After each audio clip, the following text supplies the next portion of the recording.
I want to welcome everybody to our October 9th open session for Carroll County Commissioners. Commissioner Vigliotti could not be here today. He has an illness, and hopefully he'll be back quickly. And as we always like to do, I'd like to start with Pledge of Allegiance and a moment of silence. Pledge allegiance to the flag of the United States of America and to the republic for which it stands, one nation, under God, indivisible, with liberty and justice for all.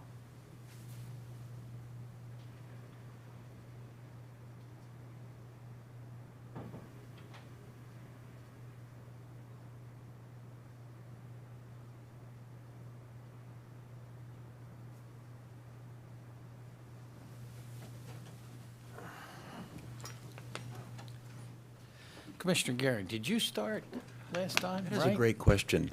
I can never keep track. I think, in your phone. I think it might have been Commissioner, ahead. I think it might have been Commissioner Krebs starting off Oh, with this, no, I didn't start. You didn't? And Commissioner Vigliotti's not here. I didn't. He always does that for me. We're really here. All right, thank you. Let's see if I can find my notes here. This has been a busy week for me because I'm still being oriented.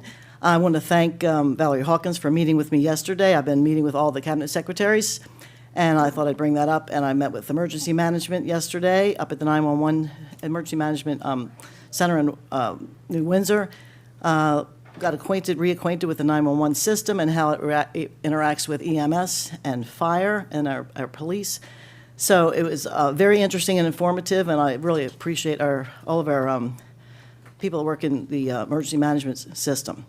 Also, I had a meeting with Sykesville Fire Department this week to follow up on the high accident volume that we have on 32 and 26 in the surrounding areas. The reason I'm late is because I was outside talking to the sheriff to ask them to pick up enforcement there, but obviously it is the state police that are ultimately responsible, but I think we're going to have both of them helping us with 32 and 26. We've had 60 accidents year to date, and traffic and safety are a big issue in our area. Also, the sheriff, I'm putting this on record, so he has to come.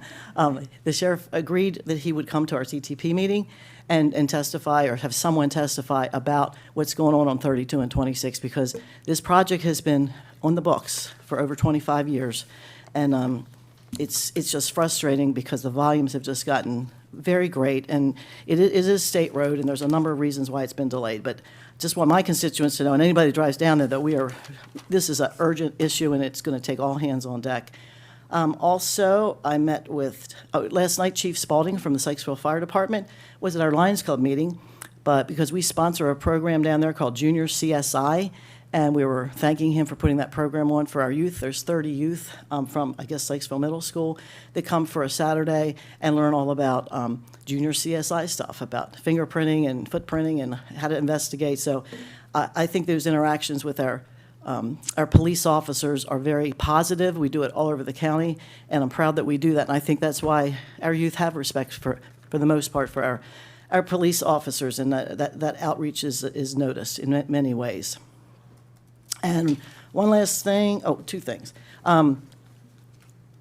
Last week I was at a meeting about the hospital, LifeBridge Health, and they reported, and I think this is a good report, Carroll Hospital and all hospitals in the LifeBridge system, which are Sinai, Northwest, Levendale, they are top in the state for quality with the Healthcare Services Cost Review Commission Quality Program, Financial Impact, and they either have 100 or 98%. We're the highest. Those four hospitals, which I'm very proud, quality is very important, and as is measured on a report card, do very well. So get that word out about the quality of what we do here in Carroll and through the LifeBridge system. And my very last thing is at downtown Sykesville Farmers Market, October 12th from 9 to 1 at Baldwin Drive and Centennial Park. Lots of fall things to buy there, pumpkins, and get your stuff. And there's lots of them going around the county, but just wanted to point that one out. Thank you. Commissioner Gordon. Thank you. First and foremost, I'll start with a personal piece this morning, and I wish my dad happy birthday. So today's Dad's birthday, and I spoke to him early this morning. And happy birthday to Dad. Second, wanted to mention the Vietnam Wall is out, and it is being set up yesterday. It is actually displayed as of yesterday. I took a few minutes to pop out yesterday just to talk to some of the veterans and other individuals and organizations that were assisting with that. It's going to be a great event starting this evening. The event will kick off at 5 p.m. with a live concert, and then it will officially start at 6 p.m. with speakers including Colonel Harvey Barnum Jr., USMC retired, as well as Colonel Oliver North will be out there as well. So it's going to be a great event. Definitely emotional to see all the names as well as read some of the signage. I know it's a little hard to see on the screen there, but they did a breakdown of some of the various individuals and facts, numbers of individuals from specific high school, how many members or servicemen and women were siblings, very just personal information that sometimes you don't realize, as we don't have the depth of knowledge sometimes of all that have served our country. And I think it's going to just be a wonderful opportunity for us to pay our respects and do what Carroll County does best, which is recognize our brave men and women that have served our nation proudly. Also coming up, I wanted to mention that Saturday from 11 to 4 will be the Traditional Arts Festival out at the Carroll County Farm Museum. There's going to be free pumpkins for kids for the first 500. There's going to be guided farmhouse tours. There will be a lot of other events as well as tractor rides, and Jack and Jim, which are two of our notable oxen, will also be recognized on Saturday. So definitely going to be a great family event if you've got time and you're in the area, which there's a lot of events I know going on this weekend. Also in Westminster this weekend will be the Oyster Stroll from 12 to 4 in downtown Westminster. So good opportunity, maybe hit both events, take the kids to the Farm Museum, enjoy that as well, see some of the history, but then also come downtown Westminster and, visit some of the restaurants and vendors that'll be there as well. I did want to mention one other thing this morning, and I know it's something that I can say I'm very appreciative and proud of, not only this board but also our delegation. We've been fighting very valiantly for the people of this community when it's come to the power lines, and we did send a joint letter between the delegation and the Board of County Commissioners to the president and the administration, and we take this very seriously, that it concerns our residents, our farmland, and our way of life. And I'm proud to say that this board, and I don't want to speak for all of us, but I will say this morning, we continue to advocate for solutions and prioritize our citizens, our property rights, and the preservation of Carroll County's rural character.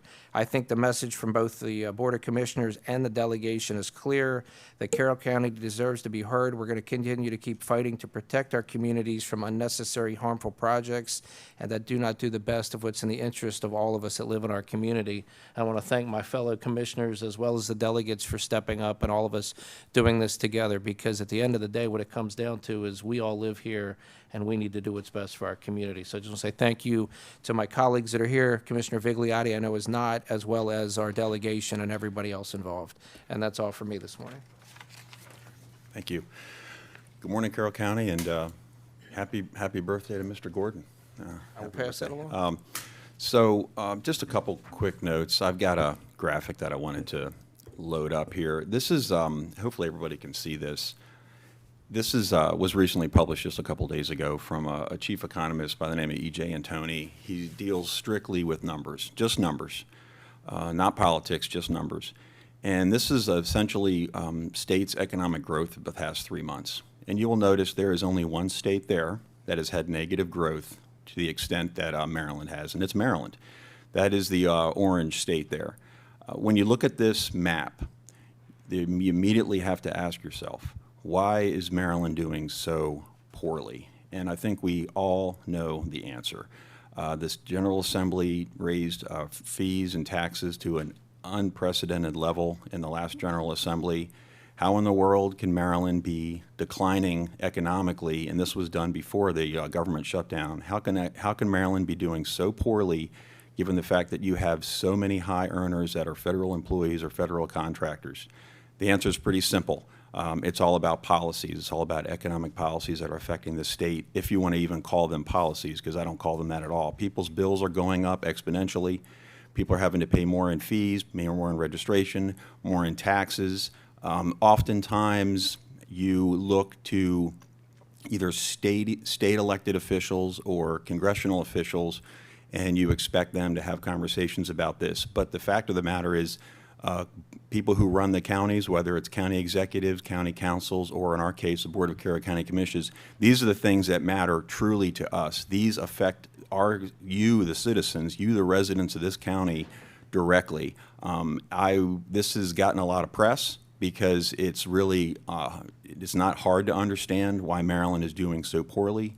And now it sounds like every week you turn around, depending on what news outlets you're watching, the amount of money that is either going missing or unaccounted for at the state level, I think it's over easily over $500 million at this point. And that's not even talking about certain municipalities like Baltimore City and things of that nature. They're even closing Starbucks in Baltimore City. So that just tells you exactly how bad things are going. So I wanted to point this out, and I want people to be aware of this. Things are not going well in Maryland economically at all, and this proves it. In fact, it's going horribly wrong. And this was before the shutdown, where people are missing paychecks potentially, having delayed paychecks and things of that nature. I think all of us are affected by what you're seeing there on that graphic, that Maryland is going backwards economically, and that affects all of us. That affects revenue. That affects all the things that people care about very much. Everybody needs to be paying attention to this. The solution obviously is a political one, but right now we are hampered in this county time and time again by policies that are coming out of Annapolis that are so wrong-headed, that are so opposite of what actually helps citizens, and what is actually really sort of, it's an attack on our own ability to home rule and our own sovereignty as a county, because as you've heard up here over and over again, we know, Carroll Countyans know what's best for Carroll County, but what happens in the state as a whole affects us tremendously. So I hope people are paying attention to this. This is very alarming that we are going backwards in Maryland economically. That means less for everybody. That means less to go around for everybody. So I just couldn't go on this morning without pointing that out, and I want to encourage people to really start paying attention to what's going on in Annapolis. I've mentioned time and time again that public policy is supposed to be about solving problems. It's supposed to be about helping people. We do really not have any such thing coming out of Annapolis at this point. I don't recognize it at all. It's something people need to start paying attention to, and I hope they do so. Also, Commissioner Gordon mentioned MPRP. I've stated this before, and I'll state it again.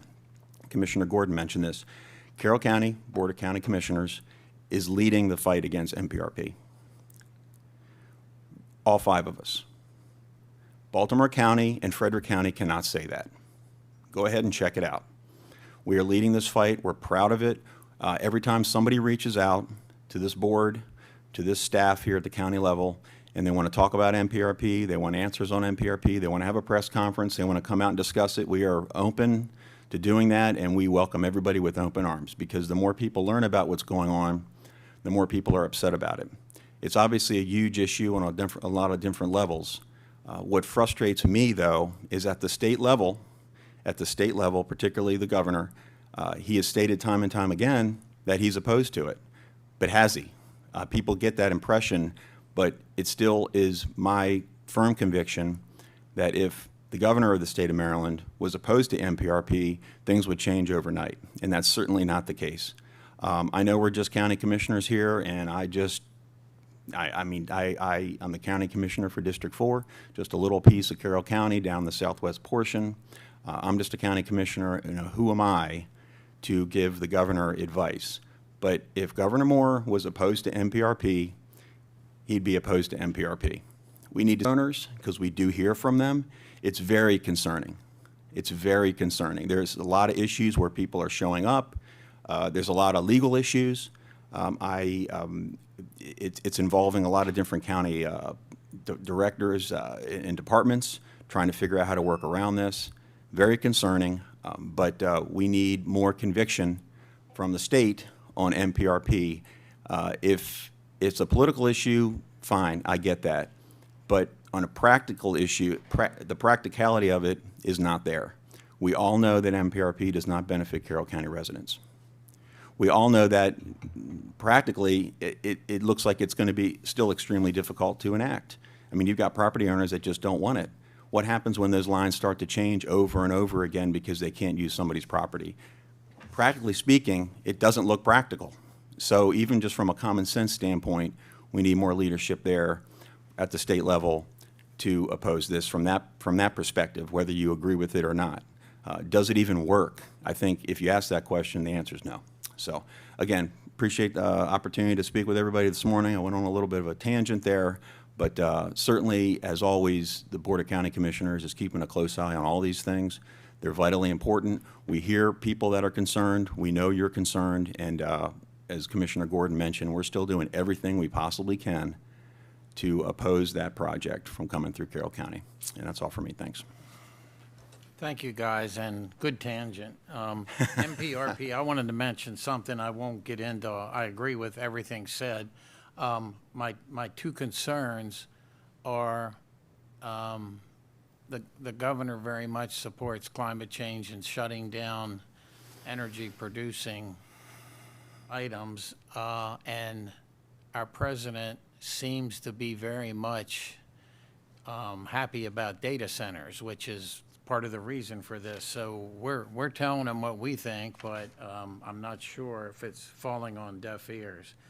I wanted to mention briefly our state's attorney's office, Westminster Transmission, which I think we negotiated well with and ended up with that building. It is now empty, so they have moved. I think that's awesome. Babylon you mentioned, and just tonight's a great night to kick it off, but it'll be some great nights coming forward. I stopped by the senior inclusion. I'll jump. Jimmy Zumbrum, we dedicated 27 with two signs on Saturday morning.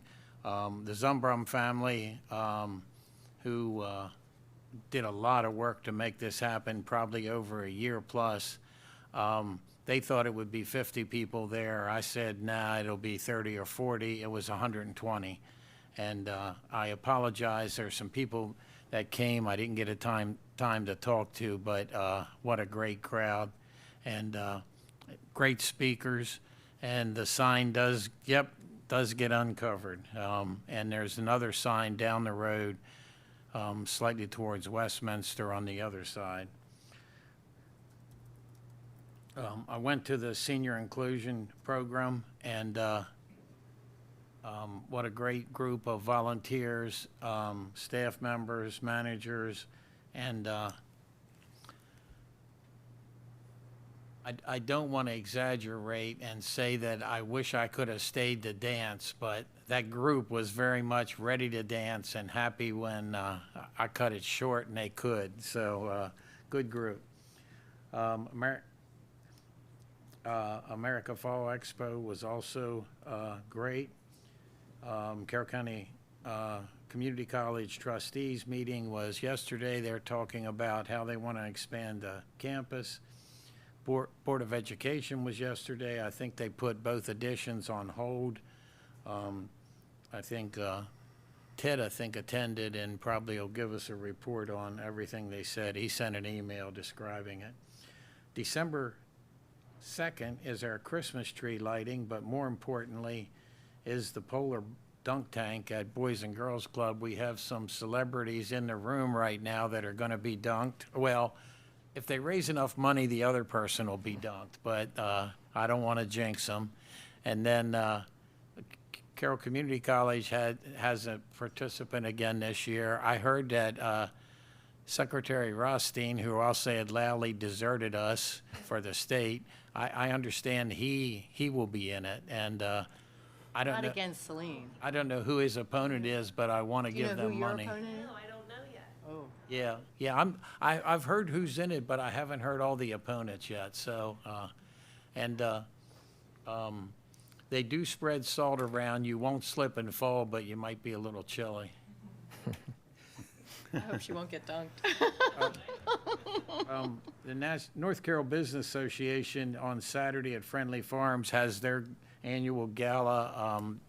They have a magician there that will be probably the master of ceremonies, and Judge Getty, I think, is their speaker.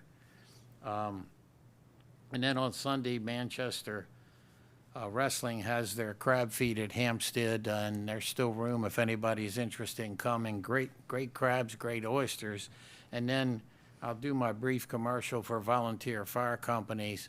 A couple of them have events coming up, some crab feeds and some different events they're each doing, and they're doing their bingo and some of their other fundraisers. They need our support. So Commissioner thank you Carter. very much. One more comment, since you all made comments. First of all, I'd like to make a motion that we recommend Commissioner Kyler to be the dunk tank representative for the Board of Commissioners. Second on that. Unfortunately, he did so last year and was quite Oh, yeah. honorable in I his got- actions. I got dunked last year. And, You volunteering?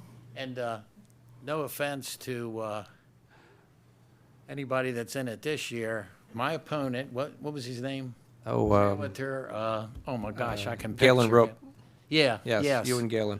I swear he had an inside voice, and he knew exactly at lunchtime how much money to give, so I got dunked, not him. So I got wet, and my claim to fame is my lovely wife, Rhonda. They were worried about me getting dunked, but whatever. She brought you a and towel. climbing out. I got out. She knocked down a state trooper to give me a blanket to make sure I was warm. And so, and she helped me get ready for the tree thing. If you want her there, I can get her. Well, given the fact that I did not get a Thank you. second on that, I will just withdraw my motion. Okay. Commissioner Krebs, Commissioner Vigliotti's not here. Does that give you any idea? We could go, I don't want to, that's not fair. I will say in all transparency though, so far you've had two of us that have done it. I was involved in that a previous year, but I was fortunate to raise enough money and not Yeah, get let me dunked. know what that number is. I got two more little things. First of all, Commissioner Gurran did an excellent job on talking about the transmission lines, but didn't mention the other big elephant in the room. It's called solar panels on ag land. Exactly the same issue. We've been fighting back on that, and some of the stuff that's coming through the Planning Commission, they have no choice. We're talking hundreds of acres on ag land that are being, so look around. If you've got empty property next to you in Carroll County, this is coming straight from the state of Maryland, that there's really no choice. I'm not sure what we're going to do about it, but we're going to have solar panels everywhere. That's all I can say. And the last thing I want to say, I'm just going to take up for my colleagues a little bit. We keep talking about Annapolis and all the bad stuff that goes down. I was there 20 years. I will tell you that the Carroll County delegation spends all their time fighting this stuff, and they're 100% behind us. We're very lucky to have a delegation that's 100% behind us. They sign on to our letters. They fight it on the floor. They fight it in committee. So we're lucky we're all aligned on this. So I always cringe when it says Annapolis. They vote against all the taxes. They fight against all the taxes. They fight against things that take away local control, even if it's a little thing. You give a little, it takes a lot. So we are very lucky to have a good delegation. We just don't have enough other people that have those same folks down there. So just in their defense, make sure we thank them for, it's tough because it's just more and more people just, they buy into this stuff and don't realize the effects of it. So keep their eye open for solar because that's another big issue. Thank you. And our delegation, we have a great rapport with them, which is awesome. Now, unfortunately, a certain Carroll County Times reporter pressured Delegate Tomlinson to get his edits into us so as not to delay the letter. And that was great. I loved that. But then she did the opposite and because of him, pressured me to make sure she had a copy as soon as we mailed it out. He made it plain to her, I did my job, now you need to bug him again. So thank you for being the conduit. And those letters that we write, it gives everybody the same voice that we're talking from. All that information in that letter, hopefully people look at it and be educated, we should get it out there because it gives everyone else more talking points because we have the information very readily available to us. And somebody on our staff, Chris Hein and others, take time to put all that information together, just get it out and so other people can read it as well. And I thank everyone for doing that. Yep, great. And Now that the sheriff's with us, we can do item 2, TASER certifications.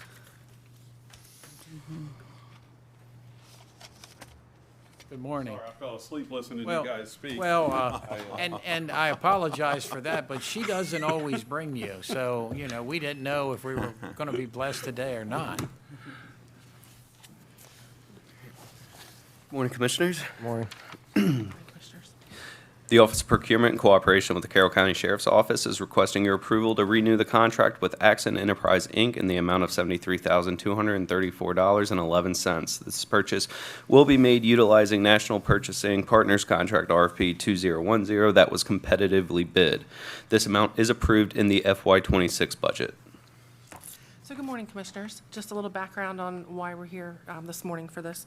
Back in the fall of 2021, we entered into an agreement with Axon to lock in a 10-year agreement for tasers. That was the initial purchase. It includes all kinds of things, warranties, software, updates, accessories, et cetera. So we are 5 years into a 10-year agreement with them that locked in the pricing. So that's why we're here before you today, because that payment's due for this year. So also, just to add to that, these are for law enforcement. I will say that Mrs. McDonald and Heidi Pepin at the time was our analyst, I think brilliantly locked this contract in because this is a 10-year contract. TASER has updated their program and like any company has come out with the latest and greatest.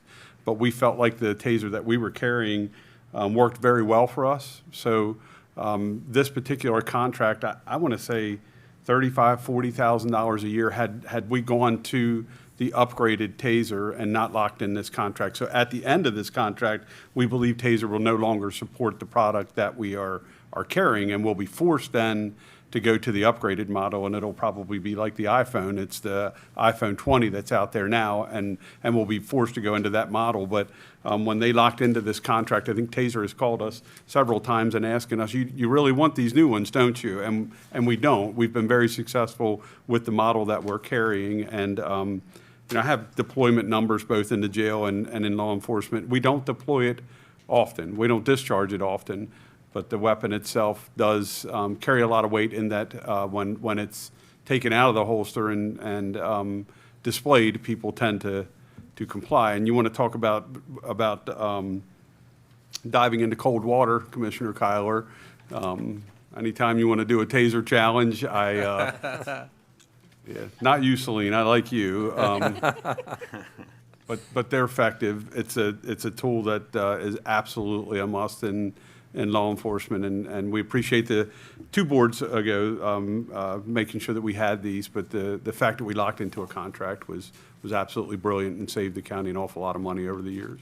And I may take you up on the TASER challenge, and Rhonda will probably encourage me to do it. I'll hand it to her and let her do it if she wants to. Since Joe's not here, we can certainly throw him under the bus. And another question for you. You mentioned that these, you know, you got this one, but the next time they may not. We got some questions, like over the handguns that you purchased not too long ago. Like, you just wanted shiny new guns, and that was a safety issue and a model issue, and I'm sure this, you know, you guys look at these purchases, a lot of people's safety depends on them. It does, and lives depend on it, and having the ability to use something less lethal as opposed to lethal makes us a lot safer. And I'm not carrying a TASER right now. Obviously, I have a handgun on, but literally just sitting in this chair, I banged this handgun on the rail sitting down. I mean, it's a lot of weight. It's bulky. So, police weapons, firearms, tasers, they get banged around an awful lot getting in and out of cars, chairs, those sort of things. And so they deteriorate over a period of time. We know that.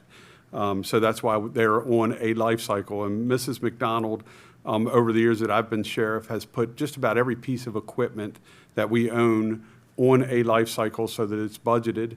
And historically, in organizations that I worked at, the life expectancy of a piece of equipment is when it failed. And we simply can't do that anymore. Our lives depend on it, especially when it comes to tasers and firearms. They need to be updated. And the firearm, as you know, and I won't reiterate, it was due for an upgrade. We carried them for 10 years. They were ready for an upgrade, and it was already budgeted. Okay, any questions? And we don't have Commissioner Vigliotti here, so I need a motion. I move the Board of Commissioners approve the contract renewal to Axon Enterprise, Inc. for the TASER certification in the amount of $73,234.11. Second. I have a motion and a second. All those in favor? Aye. Opposed? Thank you. Thank you. Appreciate it, Thank you. Commissioners. Thank you. Now, approval of resolution, consideration of bond authorizing resolution. I'm so excited about this, I'm sorry, you know. Everybody gets excited when I come out. Who doesn't want to talk about finances? Do you all have copies? I brought them if you don't.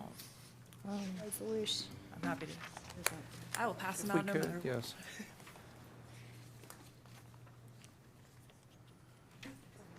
Thank you.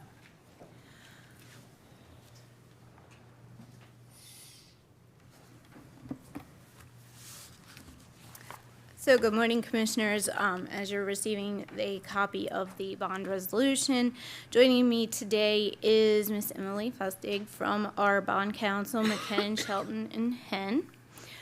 We're before the board this morning for our annual process as we lead into a bond financing. We are scheduled to hold our bond sale on Thursday, November 20th. We'll be going to New York for our credit rating at the end of this month.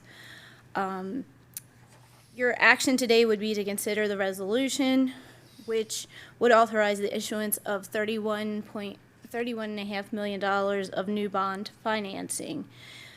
In your packets, as well as it's been advertised with our agendas on the county's website, is the project listing of what's included in that, which includes public safety, school projects, public work projects, etc., as well as $1.5 million is scheduled to be used for fire company loans, which has been approved with an intent to reimburse prior to today.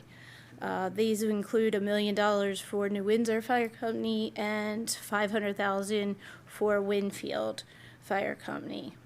We'll be advertising the bond sale in the first 2 weeks of November and holding the sale, as I said, on the 20th. And at that point, we'll be back in front of the board with the results of that bid. So for that, I'll ask Emily to walk us through the resolution. Thank you and good morning, Commissioners. It's nice to see you all again and for the first time as well. So before you is the first step of the bond authorization process. I know it's fairly long, but what is in here is authorization for us to move forward with the bond sale. The $31.5 million that Ms. Hobbs mentioned, that's a not to exceed amount. So often at the bond sales, there'll be bids that come in with a premium, so we'll usually end up being under that amount. That's just authorizing us to proceed with the sale in that maximum amount. Also in the resolution is authorization for a form of the bond that would be issued when we close, and a form of the notice of sale. As Ms. Hobbs mentioned, we will publish a notice of sale in the various financial and municipal world publications so that interested banks and bidders know the bidding parameters and know to bid. So that is the meat of this. And then, as Ms. Hobbs mentioned, we will come back with the actual interest rates that have been placed, the bids, the winning bidder on November 20th to seek your ultimate approval to move forward with the actual award and bond issuance. I'm happy to answer any questions you all may have. I have a question. Since you're gonna have to forgive me, I'm new.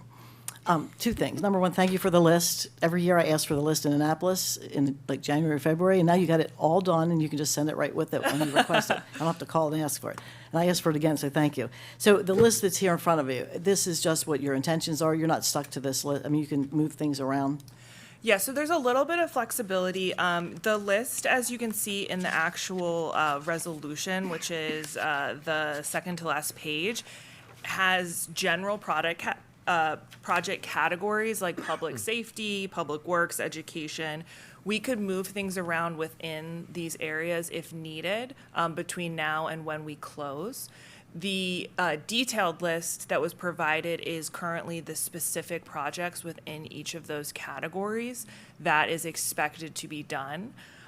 We couldn't, without a further resolution, just add in a completely different product category like that wasn't on here, but we have some flexibility between now and the closing. Once you close, you are set in on the projects unless you were to do a little bit of additional work to move things around, because this is going to be a tax exempt bond. So we report the information about the projects to the IRS after we close. So could you eliminate a project later or move, you said within the category, but if you don't move forward with the project, what happens? So I will, sorry, 90% of these projects, we try to keep as reimbursing ourselves so that most of it's already been spent. Because I like to, we like to, as a county, like to go ahead and do reimbursement instead of pre-funding, just in case that project does not go forward. We do not want to have to pay back arbitrage or anything like that. So I think with all but like maybe 5 million of this is already spent, and it's reimbursing the county for Okay. projects. That's a good way to do it. It might be nice just to indicate that, because I see the year of authorization. Like Career and Tech, you're reimbursing yourself. That's That happened all in- reimbursement, It's all reimbursed. yes. That's a good way of doing it. Yep. And then the 5% for public, for the public use, this goes to our fire departments. That's 5% of this, $30 million. Yes, 5%. We have a max of 5% that can be used for private activity. Nonprofits are considered private activity. And I notice it's a nice round number of the 30 million. Do you pick a number that you think you can afford and back into it, or or you put your need, then how does that work? I usually go through every project with our team in accounting. Of course, it's already had the budgeted bonds on there, but yes, we go through and try to look and see what what is feasible, where our reimbursement would land, and then I try to stay as close to reimbursement as possible, not pre-funding, so try to do round numbers because it makes accounting a little easier. No, it's a good practice, especially in lieu of, like, even the Board of Ed changed their, yesterday. So it's a good way of practicing. Thank you. I move the Board of Commissioners approve the bonding authority resolution as presented by Bond Counsel. Second. I have a motion and a second. Any further discussion or comments? All those in favor? Aye. Opposed? Thank you. Thank you all for your time. Thank you. Can I jump on the back end with a comment? Absolutely. Mr. Krebs was asking a question that kind of goes across budget and finance. I just want to make sure it's clear. When Jenny comes to you for this reimbursement or for the bond sale, decisions are not being made at that point about what's affordable or how much bonding we should be doing. Those decisions are made while you're in the budget process. This is just mechanically carrying through on the decisions you made. So during the budget process, you figured you needed $30 million. Is that correct? Or do you wait to see the revenues that are coming? So we know what's going to be capital purchases. You know what you're going to be reimbursed for. So how do you make the decision of the $30 million, and when does that happen? That's my point. There's two separate things happening. In the budget process, we are making decisions on what projects we're going to appropriate, how we're going to fund them, some portion of that with bonds, what impact that has on your operating plan with debt service. Those are all being made when you adopt the budget. When we get to this point, Jenny is no longer looking at how much bonding you appropriated in that budget. She's saying, how much money have we spent from those bonds, and how much do we need to sell now? So they're related, but they're really two different processes. I was just trying to figure out how you decide to pay cash for something, if you have extra revenues coming versus bonding it. That happened in the spring, this is now, 6 months later. How do you make that determination? That's being made during the budget process. Yes, we are looking at what we think we can afford in cash, what we need to take on in bonds. We will be bringing you a recommended budget, which will lay out how that could look, but then your discussions might take that somewhere else. and sometimes in significant ways. In the last budget process, the commissioners actually added, I'm going to draw a blank on the number now, but millions of dollars of cash to the state's attorney building where we had planned to issue bonds.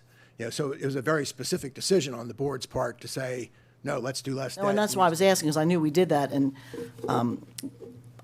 I just was looking at the list of maintenance projects that we have for our schools, and they're just keep growing and growing and growing. And it would have seemed to me, and that's during the budget process, a building has got a 50-year life. I didn't pay cash for my house, you bonded. So something like that you could have bonded for over 20, we do 20 or 15-year bonds? 20. 20-year bonds. You could have bonded over 20 years and then caught up with some of this maintenance with the cash. I don't know how those decisions are made, but the more we put off maintenance, the more it goes up in costs and the more problems that we have. So we keep deferring maintenance when maybe we could bond some of those things that are 20-year bonds that are long life and then catch up. But that's during the next budget process. But Right. just leveraging your money when you have low interest rates, and actually the cost of supplies is going up faster, so we're actually getting further behind because prices are going up. But Yes, conversation for another time, but I'll just leave you with a seed on that. I understand your argument, but we need to be able to afford the debt service that would go along with those bonds. And right now, it's hard to see that we have capacity to take on more debt. But again, a couple months, we'll be talking more about this. Thank you.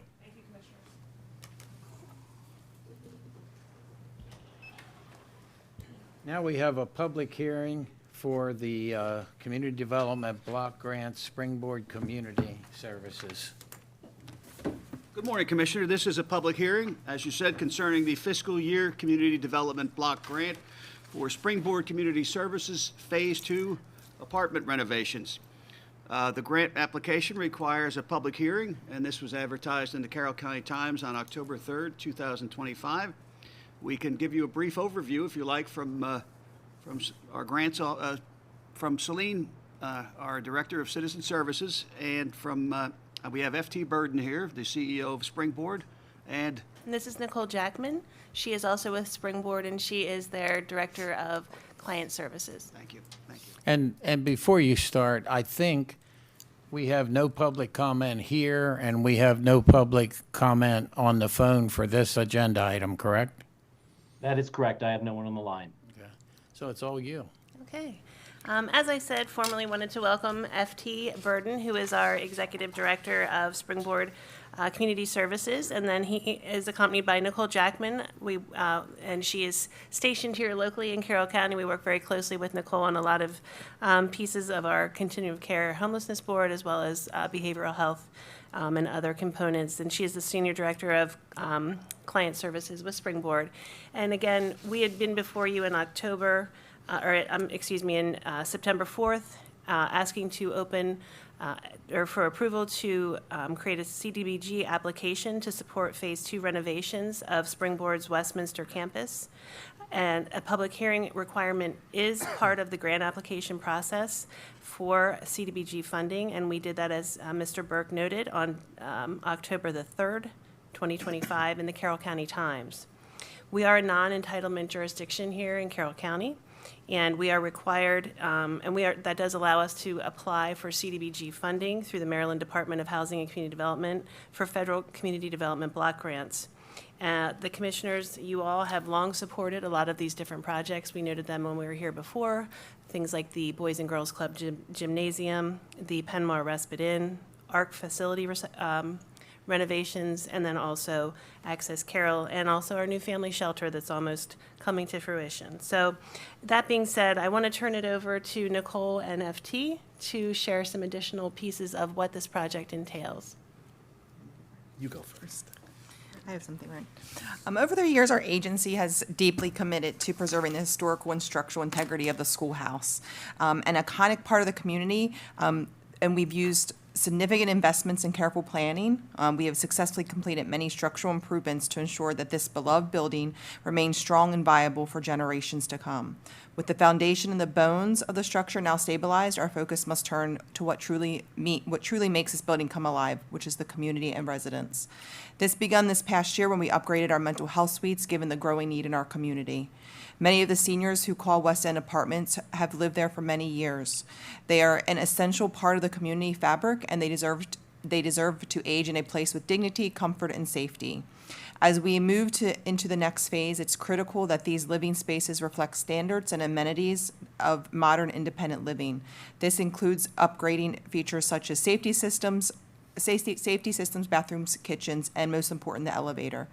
For many residents, the current elevator is not just outdated, it's a barrier to mobility. It is essential that we replace and modernize this key infrastructure. A reliable, accessible elevator is fundamental to allowing residents, many of whom face mobility challenges, to access medical care, participate in community life, and maintain their independence. It's not just about convenience, it's about equality, dignity, and access. Our agency takes pride in advocating for housing that is not only structurally sound, but also socially supportive and deeply rooted in the needs of its residents. These upgrades represent more than improvements to a building. They represent a collective commitment to aging with dignity and continued well-being of every individual who rides within West End Apartments. Yeah, I'll just add that, Nicole's pointed out the critical nature of maintaining these units and supporting our seniors. This is phase 2 of a larger project. The first phase of the project was a $5 million project that was led in large part with support by Commissioner Krebs, formerly Delegate Krebs at the time, which we were very fortunate to do. And then this second phase, which includes the housing and the behavioral health suite, is another $1.5 million project. Of that $1.5 million, $700,000 has been secured and received, with about $400,000 of that coming from the organization itself. Because the rents are so modest and the amount of deferred maintenance on the building that was required, we weren't really able to create a replacement reserve. So our board has elected over the last few years to use our spending rate on our endowment towards covering the cost of keeping the building upgraded. And so that's where the $440,000 of the agency funds came from. But we've also leveraged other state agencies, the Rural Maryland Fund for the behavioral health suites, as well as the Maryland Affordable Housing Trust as well. And then we recently received funding from the Harry and Jeanette Weinberg Foundation, again, for this phase. So we really appreciate your blessing on completing the application. We're delighted that there were no opposition. Obviously, people want our seniors to be taken care of and be conveniently located and able to access all of the things that they need. And I look forward to being able to modernize these apartments. When the main thing in the kitchens is that they were kitchenettes. They were never really kitchens. From the time that the building was done, it was done, and the building was operated by the Bureau of Aging. There was a kind of a cafeteria-style kitchen, and I think at the time when those apartments were done, it was under the understanding that they would get their meals in a congregate way, which hasn't happened since I've been here, and that's been 10 years. And so it'll be nice to give them an actual stove and not have them using hot plates and things of that nature that jeopardize safety and things of that nature. Mr. Burke, do we have options on the motion? Do we have to leave the record open for 7 more days and we can approve it today, correct? That depends on what the grant documents say, and We likely should leave it open for the 7 days to see if anyone that was not able to make it today or wasn't aware of the hearing it still has a comment. We could accept that and put it into the record. So we can leave it open for 7 days, but also approve it today? Correct. Quick question. First of all, thank you for applying for all those grants because the money's out there. Yeah. Secondly, did you get a letter from the delegation for support? Nicole's working on that now, getting letters of support. And it only helps because if everybody's applying, it's nice for them to know that everyone's in support of it. And it's not always like that, and it just is one more thing that make it complete. So I always suggest doing that. Thank you. Just write the letter for them. And thank you. You want the motion? And I do think Corey has a comment at this point as well. Oh, go ahead. As the CDBG requirements, we have to keep the application available to the public, so that is available for review. If anybody would like to review the application prior to submission, they can contact the grants office, and they're more than welcome to review the application. So And the draft The is draft. available starting tomorrow. it is, yeah, starting tomorrow, it will be available to the public for anybody who would like to see it. Yes. And in the future, if you have it ready, we can always put the link. We're doing links now to the board agenda, and that way that people look on the agenda, they can link right on it and Sure. and see it. So that makes it easier. Okay, I move the Board of Commissioners close the public, no, we're not closing the public hearing. Yes, you are. Or we are, You close are the public. closing the public hearing. Keeping the record open for 7 days, and approve the submission and acceptance of the FY '26 Community Development Block Grant. Second. So I have a motion and a second. Any further discussion or questions? All those in favor? Aye. Aye. Opposed? Thank you. Thank you, Commissioners. Now we have another public hearing for proposed amendments to Chapter 158 Solar Energy. Commissioner, I we do. think, Oh, go ahead. Good morning, Commissioner. As you said, this is a public hearing concerning amendments to Chapter 158, which address solar energy generating systems and energy storing devices. With us to talk about it is Chris Hine. He has a short presentation, our Director of Planning and Land Use Management, as well as Brenda Denny from our Department of Planning and Land Use Management. and I think we do have public comment here. Right, which would be at the right, when we open it up for, yeah. Yes. Yeah. At first I was thinking this is a normal agenda item where the comment would be first, and then I realized it's a public hearing, so I shut up. Yep. Yes, good morning, Commissioners. Good morning. So you may recall that we were before you many months ago to discuss the Renewable Energy Certainty Act that the state passed this past legislative session, and the changes to the Public Utilities Code or Public Utilities article that changed. And we have been working to address the couple of items that were within that legislation that affect Carroll County. There are two primary items.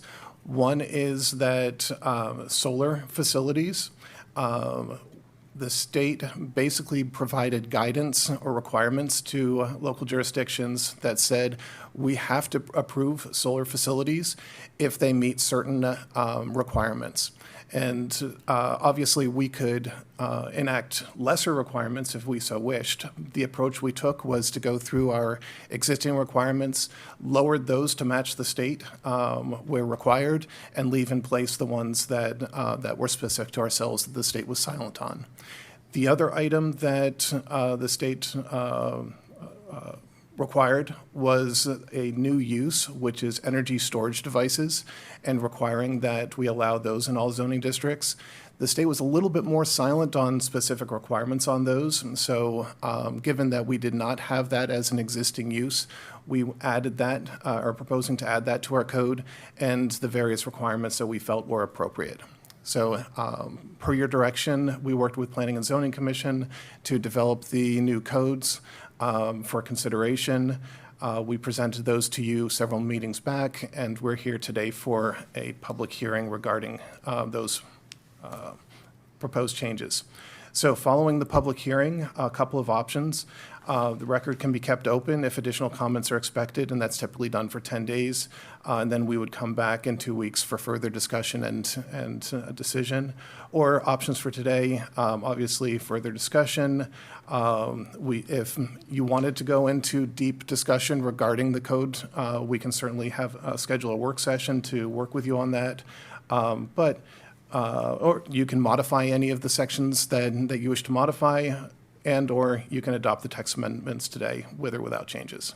So that is all I have to lead up to the discussion. So turn it over for public hearing. Does the board have any questions? Let's hear from the public first, then I'll see if I have a question. Okay, we have one person who'd like to make a comment. Ms. Sally Taylor, please. Come to the microphone. State your name and.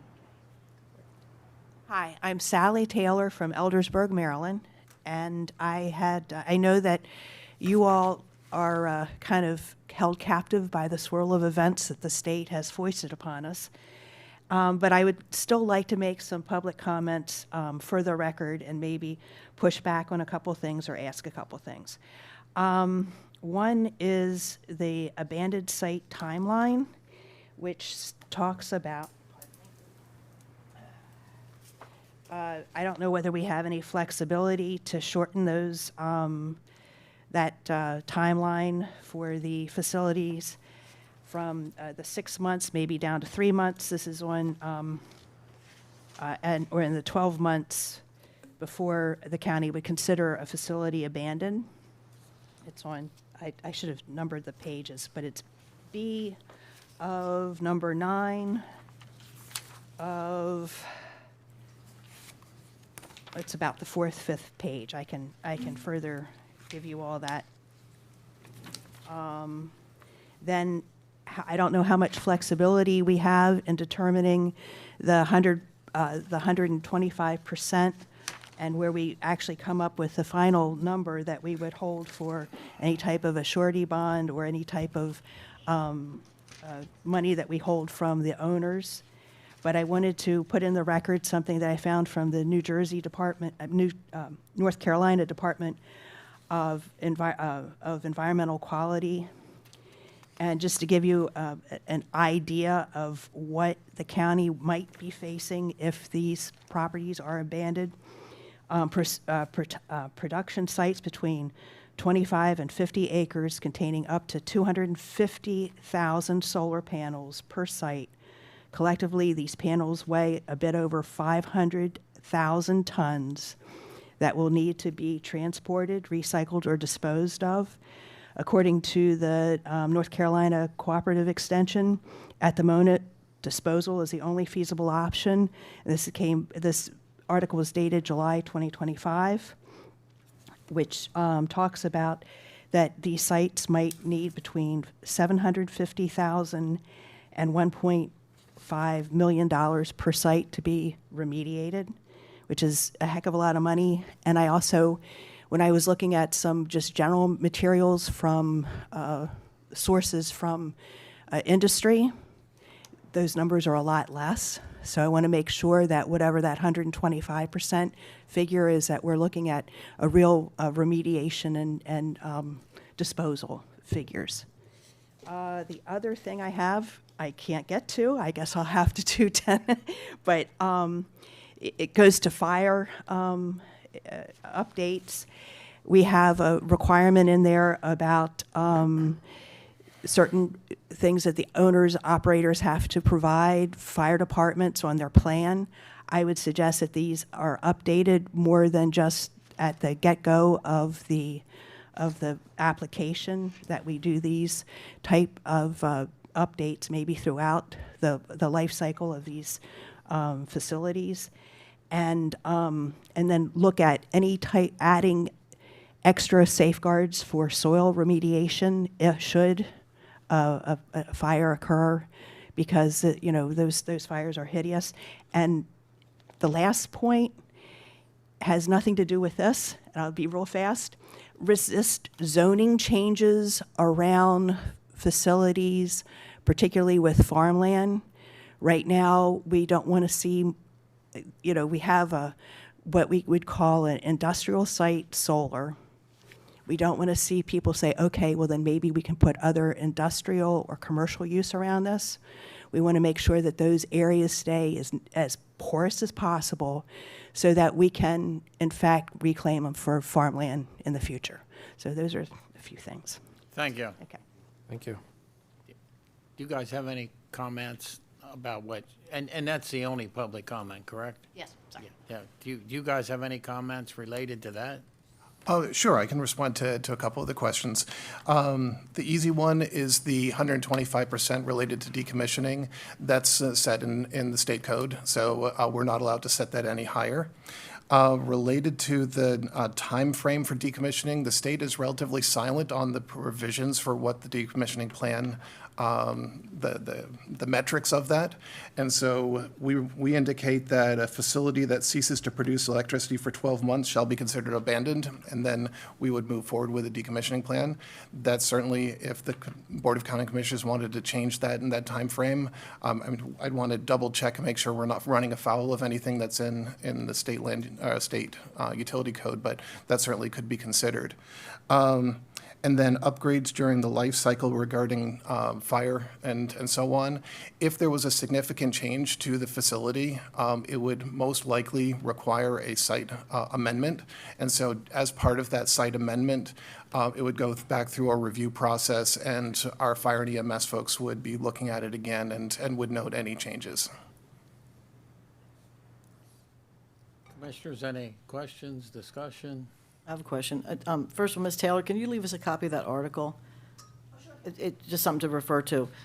Chris, the 125% in the state code for the cost of remediation, what's that based on? Is it based on the cost of the panels or what? It's based on the entire cost of decommissioning. So the decommissioning plans that I've reviewed that have gone through the Public Service Commission, they basically lay out all of the items that need to be performed to bring the property back to its existing condition, right? So that is removal of the panels, removal of any other infrastructure, including access roads, everything, all of the entire costs. And then once that entire cost is calculated, the bonding amount is 125% of that amount. Okay, so can that amount increase with inflation? Because you would think they're going to be there for, 20 years? Yeah, so there is a provision to review that on a periodic basis. I believe it's every 5 years. Can we do that more frequently than that? Oh, I'm just trying to make sure that we're protected, because the last thing we want to be stuck with is all these solar panels 20 years from now.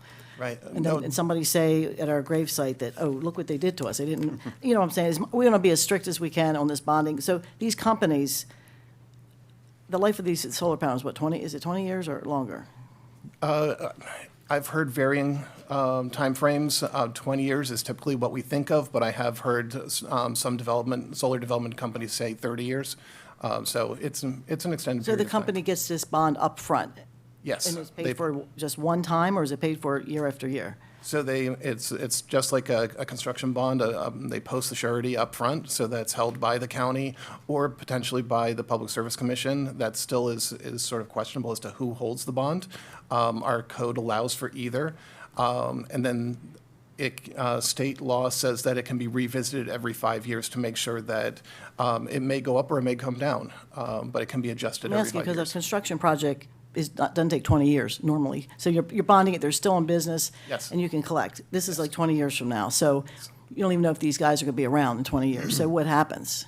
So if there's any change in ownership or any of the parties involved, the bonding needs to be updated to keep current who is responsible. What if they're out of business? I mean, I think this stuff's going to bust. This is my opinion.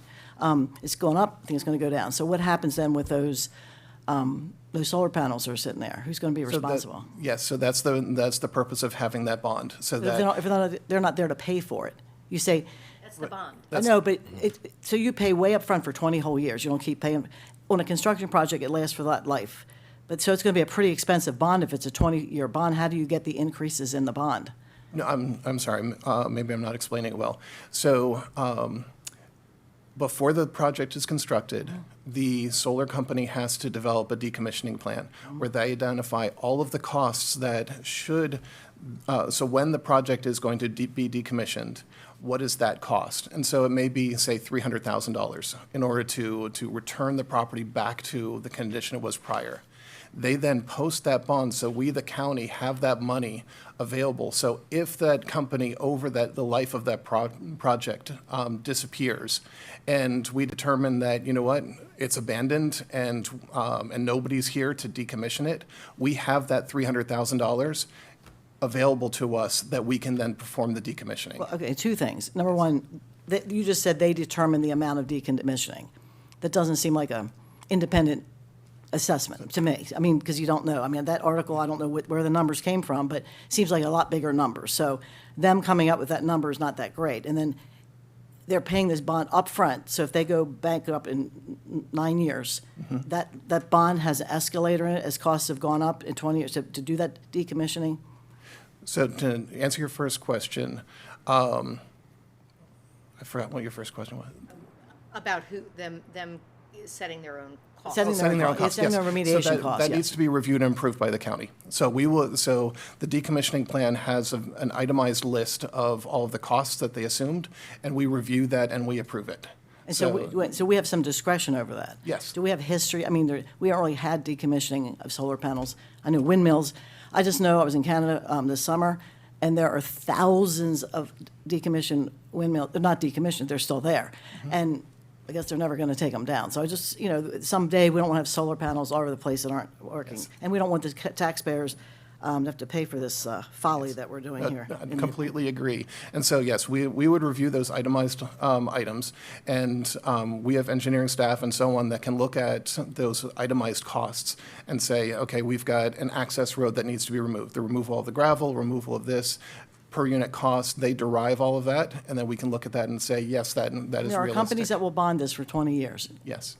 And they pay upfront. That's Yes. of interest. I think we should be as aggressive with that as possible, because, if they might have $300,000 bond, it costs $2 million to do it down the road, we don't want to be stuck or leave it there. Understood. And on these other recommendations you made, some of them you said, on the, which one is it? The one that the energy storage devices, I like that, the state's silent, so on the specifics, so we can put specific requirements in code, that's good. On the other ones, and we've talked about this before, we're still codifying what they already make us do. I like the fact that we're making things, we're taking discretion and making things easier if we can, but I don't like codifying what they already have in law if it's already there, because then we're codifying it. And I don't want to codify a bad law if we don't have to. So that on the parts, and I don't know if you can break them out, the parts that are better, that make us in a better position, I'd like to pull out from the ones that are just codifying what they're telling us. You know what I'm saying? I understand what you're saying. However, the state law basically says that if a project, if a developer meets these requirements, A through 10, we are required to approve it. I understand right? that. But it's just not codifying it in our law. Like, we're not voting on the stuff that they're making us already do. We're voting on the stuff that we have some choice over. Right, but if I understand, we still have to we still have to follow that law, but that doesn't mean we need to codify it in our law. Otherwise, you'd be codifying the whole state. I know we've talked about this before, and that part, I just don't know why we're codifying things that we already have to do anyway. If I can give an example. So the state says that if a project is constructed and it meets the requirement that the fence is no closer than 50 feet to a public right-of-way, we have to approve it. We could say we allow the fence to be within 25 feet of the public right-of-way, because that's less restrictive. So the solar companies want to know, where does Carroll County stand on that? They can see the state law that says, hey, if we're 50 feet away, we're good to go. But they want to know Just say if follow state law. I mean, I know what you're saying. It looks like we're voting for the status quo that is something we don't agree with. And I know what you're saying. And we're going to have to do, it will be 50 feet because state law says 50 feet.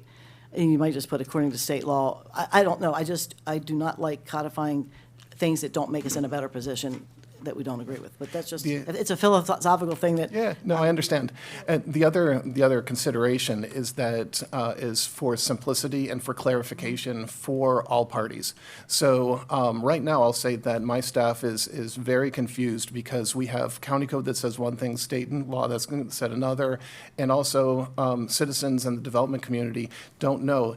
Having everything in one location, that these are the rules that you follow, I think helps the prescribed process of how we get through the development process. And two things. I don't mind us having a copy for ourselves, but making it easier to do this, why would I make it easier to do something for someone else that I don't want to do?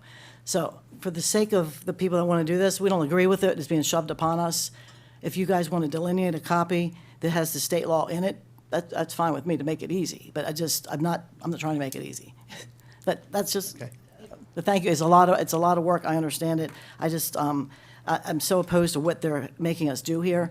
Just look on the agenda for the Planning Commission of what is ahead of us, 50 acres here and this there, and it's like, it's coming fast, and it's, our whole landscape is going, and Carroll, I mean, we are a rural county. We're trying to get farming, that's our number one industry. We're getting ready to put millions of dollars again in this bond authorization into ag preservation, and so is the state. So on one hand, we're saying, state, oh, we like ag and we're going to spend millions of dollars on it. But on the other hand, oh, no, let's just put solar panels all over it. It's conflicting priorities. The state is, what's the word? Hypocritical, is that good? Anyway, that's just my point, and I just want to make sure we all know that and do as little as we have to do to help this along while keeping staffs. I understand that you want it to be in one place, but I don't care if I make it easy or not. They have to comply with both state and make it as strict as we can. And on this bond, we got to make it as not cost advantageous. Right now, it is so cost advantageous for someone to take their property, and our real farmers don't want to do this. But there are people that are saying, wow, I got this piece of property, it's hard to make money off of it, hey, I can just hit payday on it, and everybody's winning because it's so lucrative. So we don't want to make it any easier than we have to on something that we don't agree with. Yes. But that's, Understood. sorry Thank to you. editorialize. Any further questions? A motion? I move the board conclude the public hearing and approve the proposed amendments. I thought we don't want to send it back, and look at, go ahead. Was there something you wanted to change? Is there a second? Go ahead. No, not second. You did not second? No. Okay. A second? No second fails. Okay, I'm sorry. You want to bring it back with some revisions, and maybe we'll get a second? I mean, What do you want revised? I think, well, I just said what I want to revise. I want to just take what we need to put in there, but what else?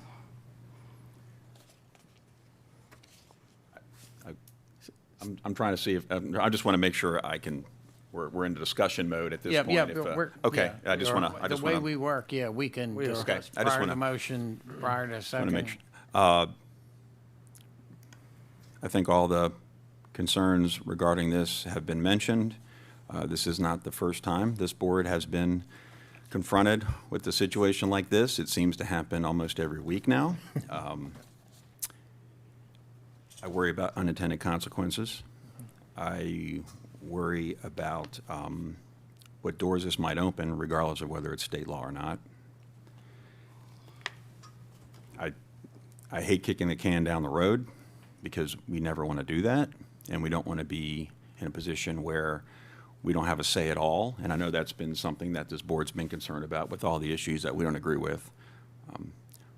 But the idea of trying to separate things out from state law and our own variation of it's probably a good idea. And I still remain concerned about, you know, what Pandora's boxes are out there that we just don't know about. And if we're gonna, whether we have to do this or not, if the board is going along with it, you know, we have to answer for the consequences. So I think I just need a little bit more time personally to take a look at this. That's why I'm not taking any action at this point, personally. What is the ramifications if we don't do something? And, well, let me back up. My comment would be, we are clarifying that we're not doing anything less restrictive than the state. So, because I look at it, a contractor, a solar person, whoever comes in, that's a statement we want to make to them is, no, we don't have loopholes, we're not making it easier. You know, and if a project comes in, we can't not approve it if it makes the state. Now, what's the ramifications if we don't update this? Or what are we losing? Clarity is really the answer. So right now, we have the Carroll County Code that's in place that we're looking to amend. And we have the state regulations that became effective July 1st. So if somebody submits a project today, we need to look at whether they meet those state minimum requirements. And we also have to review against the county code to see if maybe we were less strict or what other additional requirements we have. And so staff from a review perspective are looking in two different locations trying to understand what actually applies to a project. So our intent with the changes to the county code were to keep all of those requirements at the levels that we have previously adopted and wished. But we just reduced them, the very specific ones that the state has overridden us on, to be the maximum that the state allows. So we are basically making the statement that we are not relaxing anything from what the state level said. So in my mind, this clarifies the current board as far as how to play the game, so that everybody is clear from a staff perspective, citizens who are concerned about this perspective. Everybody can go to one location, and those are the rules you have to follow.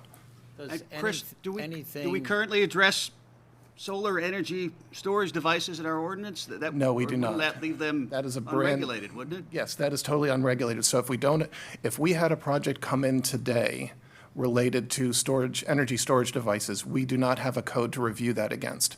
And so the state has very minimal requirements, but they have preempted us that have said we have to allow it in all zoning districts. So the very minimum requirements the state has provided, we have added a lot of additional requirements that we feel are appropriate that the state was silent on. So if I don't know that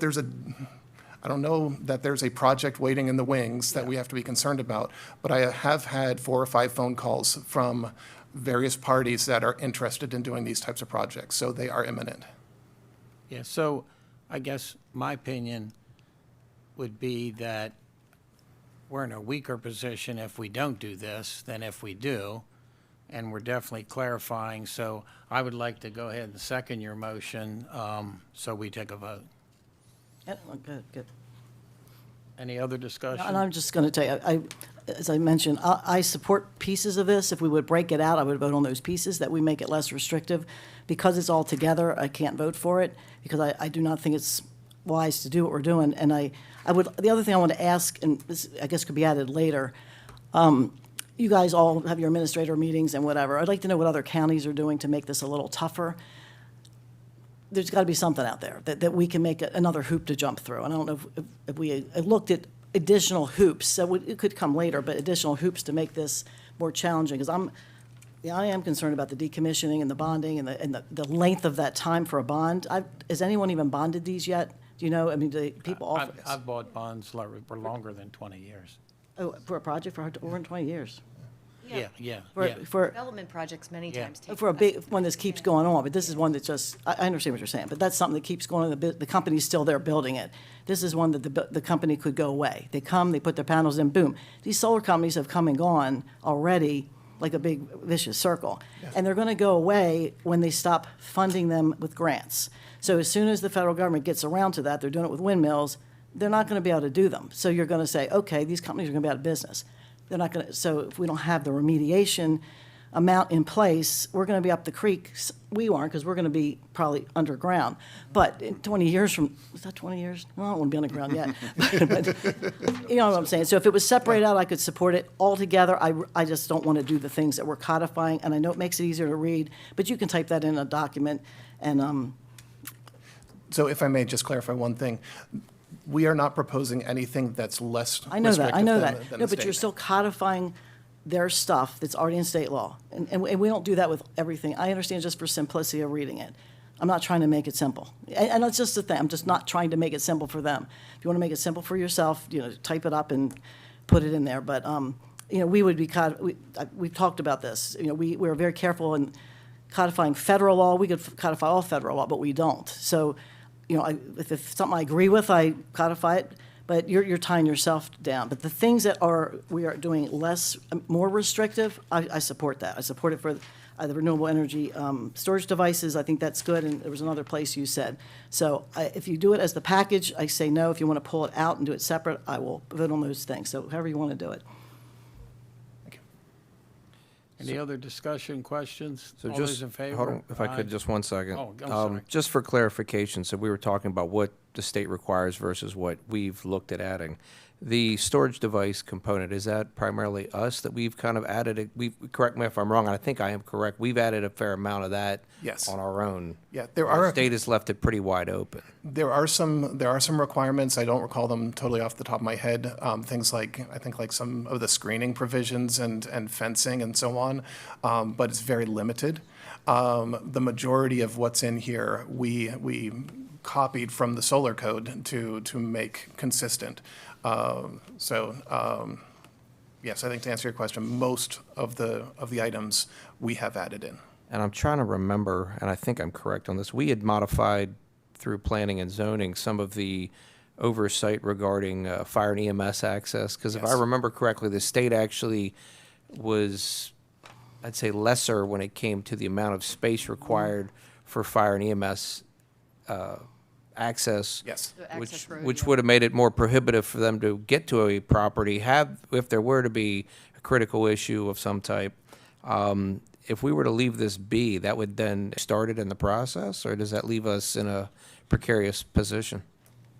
Yes, because we are a late vesting state, if changes Those were shovels. made while they were in process, yes, we could make those We changes. still have that opportunity. However, our code is currently silent on this use, so the approval process and so on would be very quick in theory, Understood. regarding some of the requirements. Okay, thank you. Any further discussion? So it sounds like we, at least half the board currently, we would be more interested in passing this with amendments, and I'm just not sure exactly what those look like right now. So that's why I'm opposed to, it's easy to sit up here and vote no, because we all know what's happening. I don't disagree with anything any of my colleagues has said, but for that reason, I'm opposed to it, but I would like to see some changes to how we're gonna put this in writing, at least, the very least. And I think that's been suggested. So I don't know if we want to have a discussion about amendments to the motion, or we just want to put this back on the agenda for another couple weeks and sort of work out some of those changes in the meantime. I think if we do, we need to say what the changes are. Like I say, my humble opinion, we're weaker not passing this than we would be passing it. We can always change it again later. I understand your questions about bonds. I've bought bonds all my life. You can always call a bonding company, and it has nothing to do with the contractor or that. It's the strength of the bonding company. And they're not going to sell a bond they can't guarantee. But if we have specific changes, we ought to direct them to make those changes. And maybe that's the right order. Maybe we ought to vote on this, but then if we can't just say, I'd like you to amend it, we need to tell them how. Or they're just wasting their time. Well- Or we could say that, just forget it, we'll be weaker, who cares? Well, I guess, and I'm not really a fan of this thought, but obviously we've got 4 of us here today, not 5. We could push this off for a couple weeks, which to me still gives me concern that somebody might come in and do something, and I realize that's a gamble. But you did mention this could be brought back up and revisited. So You want to withdraw your motion? I do not, but what I was going to suggest is, if we can modify this later, wouldn't the safer option be to pass it now? And if we want to look at this over the next 2 weeks or so and then revisit it, we could always modify it at that date. My concern is we're sort of leaving the door open to the house and who's coming in while the door's open. I don't want to leave the door open, and I'm not suggesting any of my colleagues do either, and I understand the concerns of wanting to take more time to look at it. But I mean, I'd rather lock it down for 2 weeks past this, and then if you all find some other things we want to discuss and amend, let's do it at that time.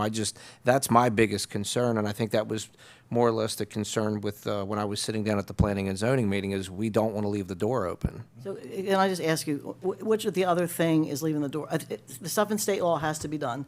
So that we got the piece about the energy storage devices. So what is the other piece that we would be we would be more restrictive on that's in here? I mean, I think there's a variety of pieces, and Mr. Hine could explain that in detail, but I think I mean, we could sit here and pick through and find more. I just think I'd rather be, I don't want to say overly protective, but I'd rather at least be firm on this today. And you know, I respect everybody's opinions up here. I just think if we at least do it today, you know, let's put it back on the agenda for 2 weeks out. And then in the meantime, let's look through it. And if you find some things, Commissioner Krebs, that you want to. No, I'm just trying, I'm going to ask again. Other than the solar thing, I mean, on what are the other things in here that are more restrictive? If I can find out what they are and how important they are. Proposed energy storage devices, I agree with that. I think we should do that. What are the other ones that are more restrictive? And I've got to look, it's 12 pages long. It'd be tough for me to go off the top of my head to compare what the state says versus what we say, but access roads is a very easy one.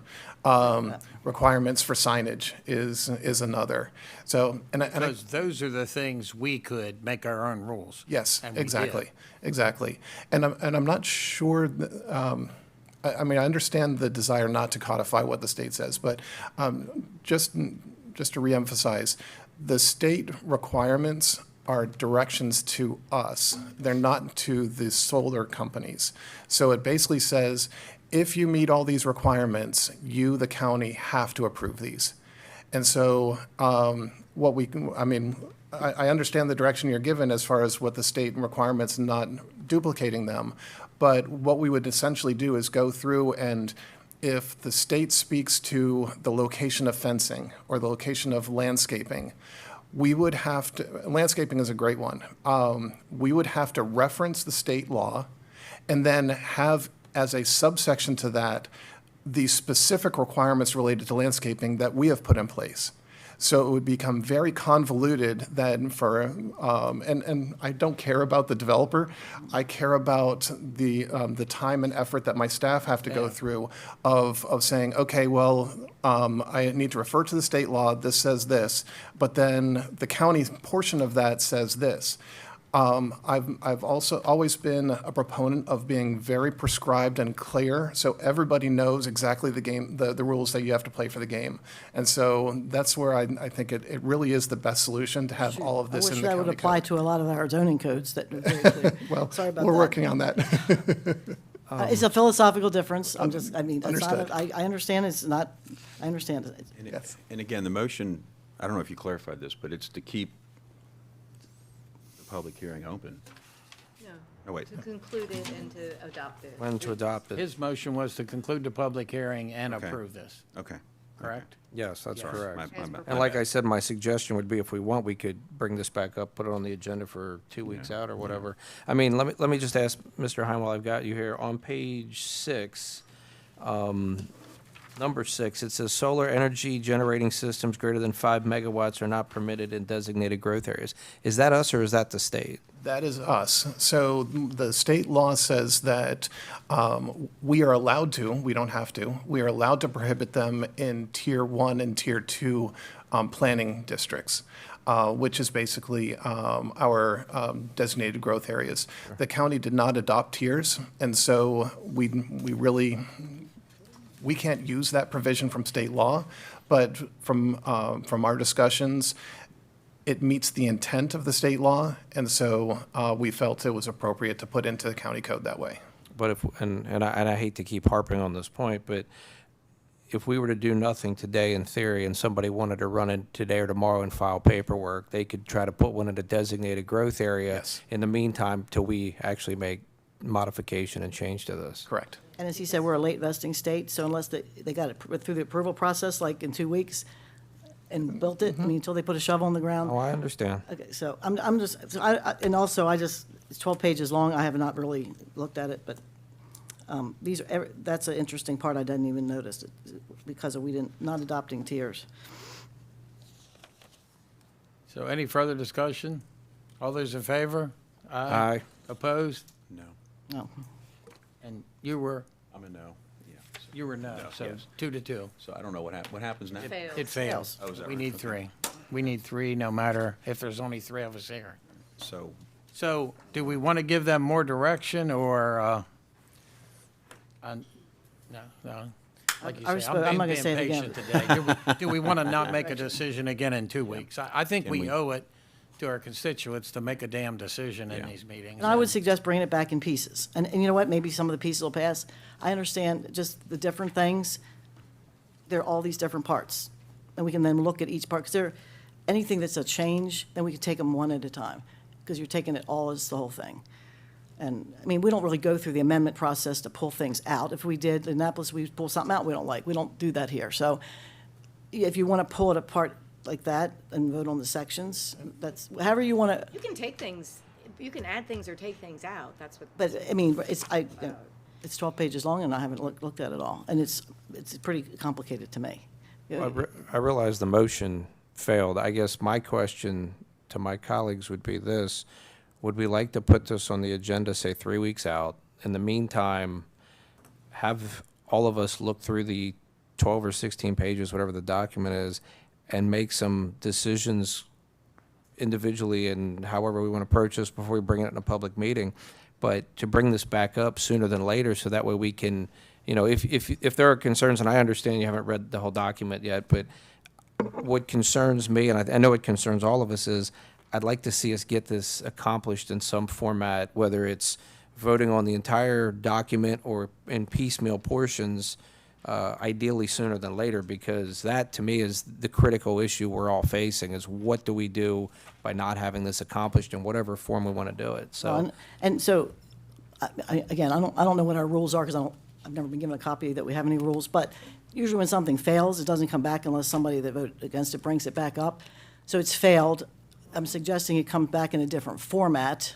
I don't know if that's the same. I don't know what our rules are, but normally when something fails, it doesn't come back unless it's brought back up. That's why people usually withdraw a motion if they know it's not going to pass. But I'm not sure how you want to work that. I mean, Mr. Burke, what would be your thoughts? I think your point is well taken. One of the, I mean, that's a rule, yeah. yes. It's a rule, but I don't know if we follow those rules. Yes, we do. One of the, yes, one of the no's One of that the have to- people on I guess- on the winning side, which is the The no's. failure to pass them, Yeah. that has to bring it back up. So if either Commissioner Krebs or Commissioner Guerin want to bring this back up, they can. Any direction that you can give to staff as to what, if it comes back, what you want to see. I'm sitting here struggling with how we write a zoning code that doesn't include everything we want to enforce.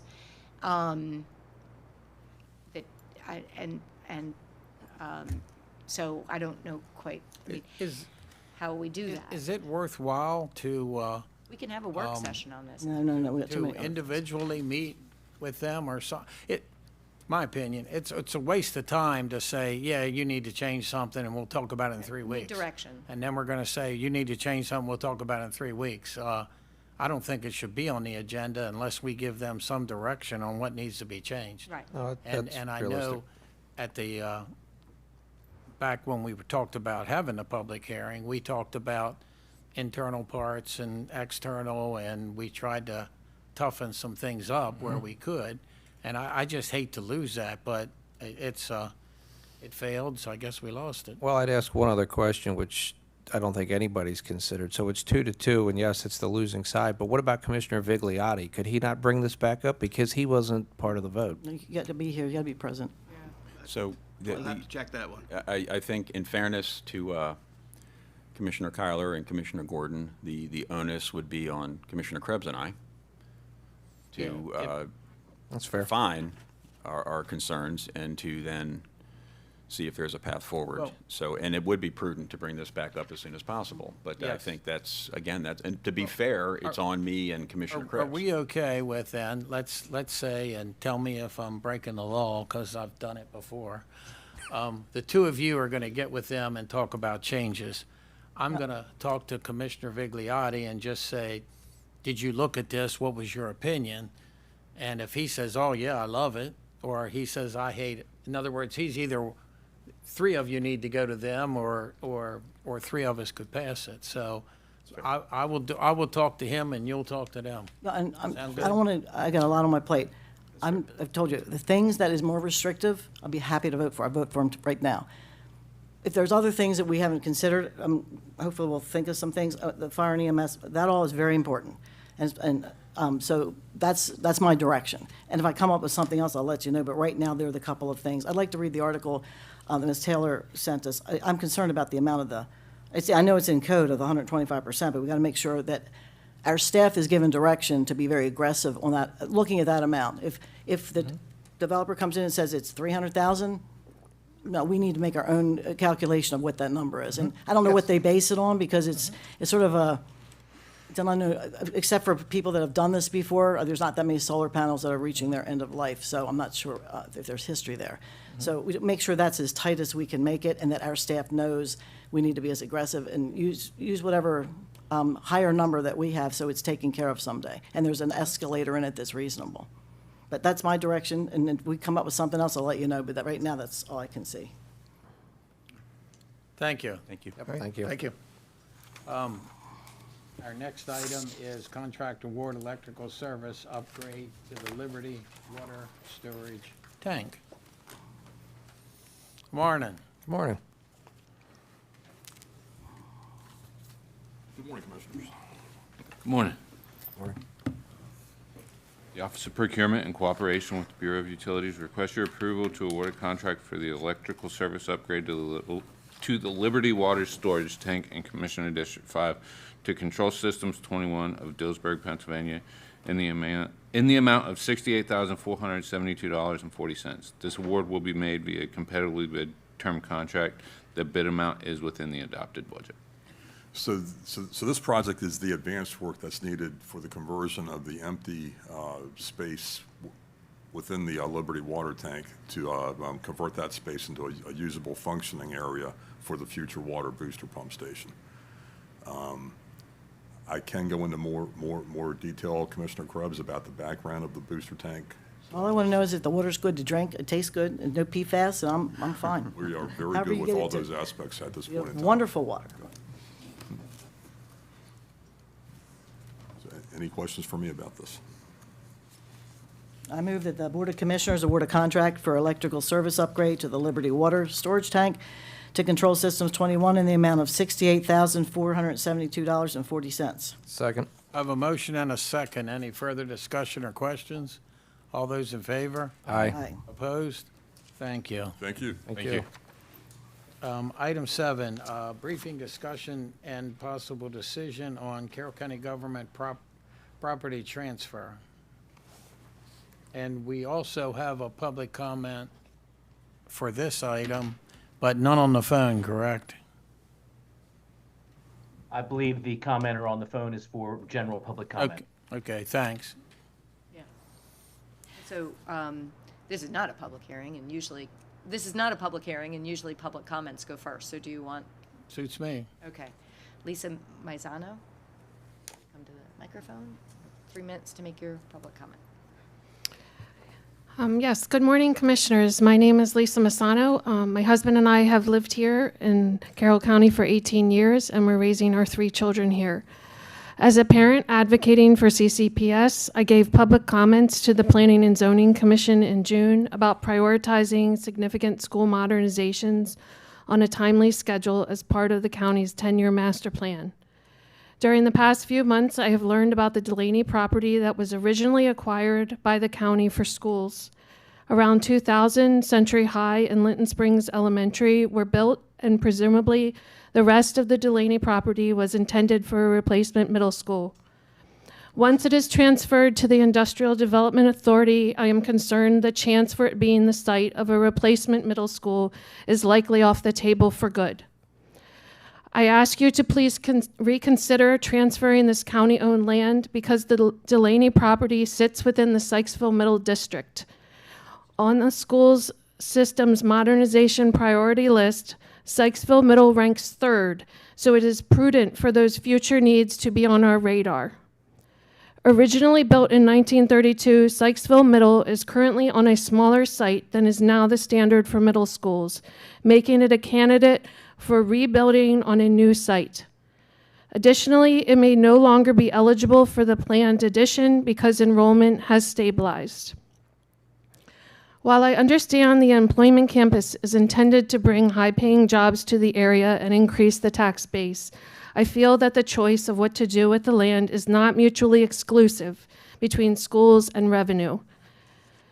Reporting on master plan feedback, county staff concluded that investing in schools and infrastructure are essential to promoting economic growth. Additionally, if Sykesville Middle was rebuilt on the Delaney property, theoretically, the current Sykesville Middle site would be available for an employment campus, bringing customers closer to the many businesses and restaurants in downtown Sykesville. The Delaney property at approximately 78 acres represents a large site in the growth area where development has left few large property options remaining. Since the original intent of the property was for schools, it may be reasonable to consider keeping part of the acreage for that purpose while still allowing for an employment campus. I ask that this land use be reconsidered, given the fact that the Delaney property sits within the district of an aging Sykesville Middle and can be both an investment in schools and economic growth for our county. Thank you very much. Thank you. Thank you. And I just want to say, I did not put her up to this. I don't know who what's your last name again? Lisa Masano. And I just want to make sure it's clear. I have the same concerns. In the past, we used to have a process in place, I don't know what it was, but school sites were given to us by the county, and we had school sites. That has not occurred in years. Nobody seems to know who's responsible, and there's nothing really left. And so now we're looking at maybe buying, what's left might be marginally not good, not good sites. That was purchased as an education, so was the senior center. The senior center site was purchased for a school site, for possible replacement of Freedom Elementary or a new school site. We used it for the senior center. It was never replaced. And I've been told that the Planning Commission is supposed to be responsible for this. You know, there's 7 citizens that don't know that they're responsible for it. So, it's clear that there's no one that thinks they're responsible, but now we are. But there's really nothing left. And I've brought that up. This was going to be, they were going to have 2 career and techs at one time. They bought it when I was on the school board. And it's a beautiful site. It was a perfect location, catchment-wise for everything, to put the 2 schools. Linton was put there, and then Century was put there. And the other parcel behind it, Linton, was secondary career and tech, second center, and a possible replacement middle school, both things. Then they decided not to do the second career and tech, and they were going to move it to Friendship Valley. Then they deviated from that and said, let me expand and upgrade the current career and tech, which has already occurred. So that's the history of it, and I'm concerned because there's nothing else left. Now, we say there's nothing left for economic development, too. So it's a quandary, but I think it was purchased for that purpose, and we need to have at least a path forward. What would the next place be? And it's not that some of these school sites, like East Middle, was great. You could put it right back on the same site. You could keep the kids in school, replace it. These schools, you can't do that. The sites are too small. And that used to be a high school, so it's as you said, how many years old is it? So there's a lot of things this board needs to be talking about. And as we've marched, I just talked to a large landowner yesterday that said, gosh, if you just had asked me earlier, we've marched ahead developing every big site with high-density housing, with no land use design or anything, and it's not even a good quality.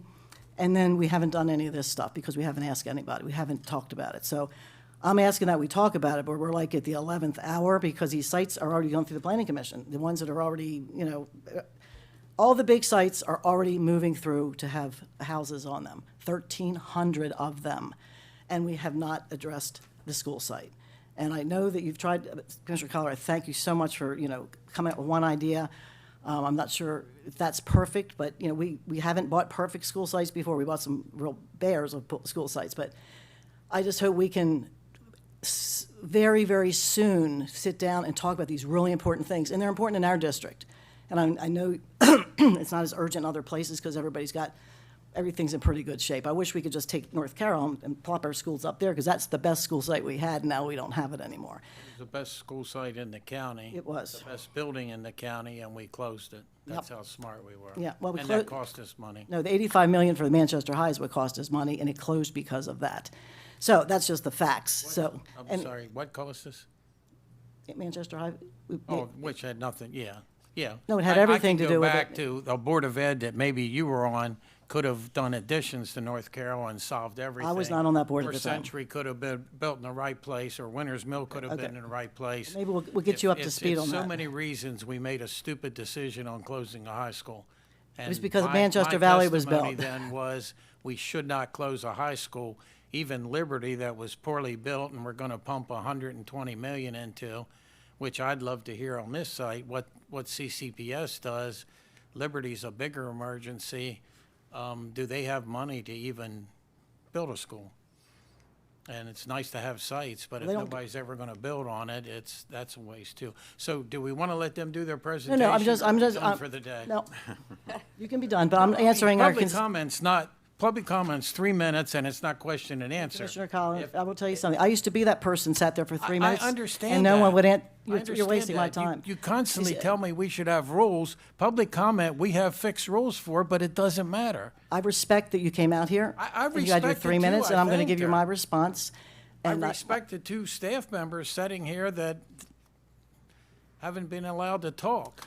Sorry. Thank you for coming, and I hear you, and I hopefully will have some consensus on our governance here and our leadership and what our role is as the Board of Commissioners for the entire county, because we love all of Carroll County. You say that all the time.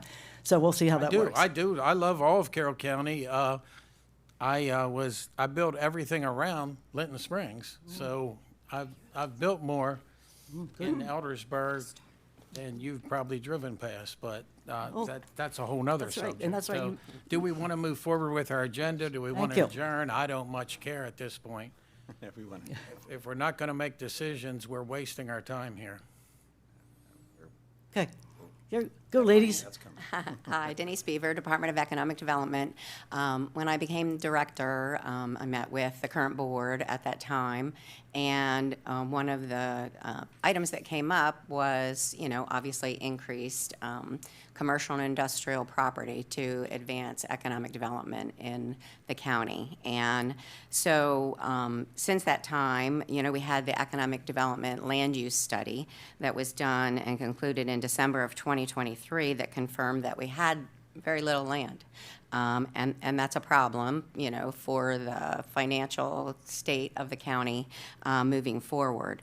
So, it's our job to look at what opportunities are there. And one of the potential sites that was identified at the time was the Delaney property, which is located behind Century High School in Eldersburg, about 78 acres. And the property is currently owned by the Board of County Commissioners. So that in the Freedom Plan in 2018, it was zoned as an employment campus. It's raw land, greenfield development, and it's within the designated growth area, and it is near public water and sewer. And those are all, positives, for potential development. So this property came to the attention of the Industrial Development Authority, and with me is Sue Chambers, and she's the chair of our Industrial Development Authority. And so recently, within the last week or so, they sent a letter to the board to say that they were interested as a development partner with the county to proceed with development of this property if the board chooses to transfer the ownership of the property to the Industrial Development Authority. So they have a very good track record, as you know, in terms of developing and moving forward economic development potential opportunities in the county. The Air Business Center is an example, the Westminster Technology Park, and more recently, North Carroll Business Park. And as you all know, it takes a long time to get properties ready for development. It's usually a couple years or more. Takes some money investment. The investment up at the North Carroll Business Park was approximately $5 million to put in all of the infrastructure up there. So if we can get a property like the Delaney property, we can have the IDA work to develop the infrastructure there, then it's going to be a ready and available site for any potential projects that we get that come to the Department of Economic Development. So that's what we're here to talk about today. I think, as I said, the Industrial Development Authority has been a wonderful partner with economic development and with the county to take these properties and get the infrastructure in place, get them ready for potential projects. So that's what we're here to talk about today. So it's up to you whether you want to move forward with that. The ask has been given by the Industrial Development Authority in terms of a letter that they sent to the board to transfer that property and to move forward with development as an employment campus. Can you spend just a couple minutes explaining to everybody who's listening or watching what exactly is an employment campus again? I mean, can you describe what the perfect employment campus looks like?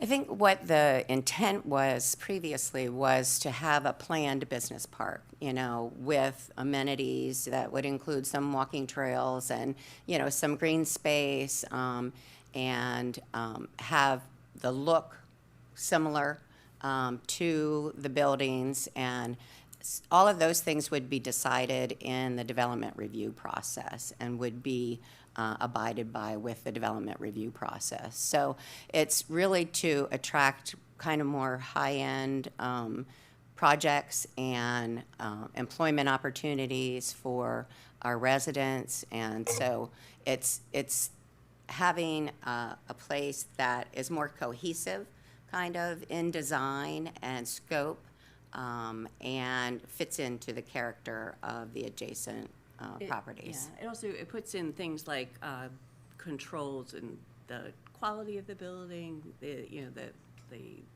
look of the space, so that you can attract kind of a higher end employer that will help with the tax base. And are there any provisions, and I should know the answer to this, but are there any provisions in the employment campuses that allow for residential, whether it's high density or condominiums or? Yes, townhouses or anything of the it's a sort? percentage of it, yeah. I think it's 15%. Okay. So this could be 15% residential. That may or may not be your intention. I don't know whether you want to speak on that. What other uses could be in there? Is this offices, warehouses? What kind of businesses do you see? Yes to all of those, except for warehouse. I don't believe that's no a warehouse. allowed use, but I'm not the expert. Right. General retail, general service, some eating and drinking establishments, so there is some retail with that. With regard to the residential, should not be more than 15%. And yeah, the warehouse is not allowed. Light manufacturing is allowed, so some of those uses would be campus, general office. And what approval process do you have to go through if you decide, whatever, 3 businesses are going there, then what happens? If 3 businesses? If you pick that 3 different businesses are coming in there, you need to submit plans, you need to, what process They go has through to the happen? regular site development process, as the developer, the Industrial Development Authority would entertain some project requirements, and then they would go through the regular county site development process that's already in place, so, yeah. Do we have a Does any of that require a public meeting? Yes, they all do, yeah. It's just the regular site development process, yeah. Go ahead, sorry. And you guys do a great job, both of you. But we're not immortal. Do we actually have design guidelines in our code for an employment campus? They do have the design guidelines, and again, they're all reviewed as part of the development review, so any of those. What I just want to say is, development review only enforces what's in writing. I've been finding this out. Right. And we have so little stuff in writing. We have nothing, different elevations and different finishes, and we don't have any of that in writing, which I'm just finding out. Our towns, most of them have it. Every county around us has it. We do not have it in our. So when development review looks at it, they just look at what we have approved, and then they say, "Oh, the commissioners didn't, support that." Well, it was never presented to us. So what I'm trying to make sure we don't do again, like all these developments, we have no design standards. Senior housing, no design standards. You'd be able to say, my point is, we say it's there and they're going to review it. They can only review it to something that we have put in place. Sure. And we haven't put it in place on any of the stuff. But I'm not sure it wasn't recommended to us over the last 30 years, but it affects our area. It only affects my district, which is the only place that you can put this kind of stuff. So that's why I care about it. That's why we get warehouses that don't necessarily look nice, but maybe in Columbia they do.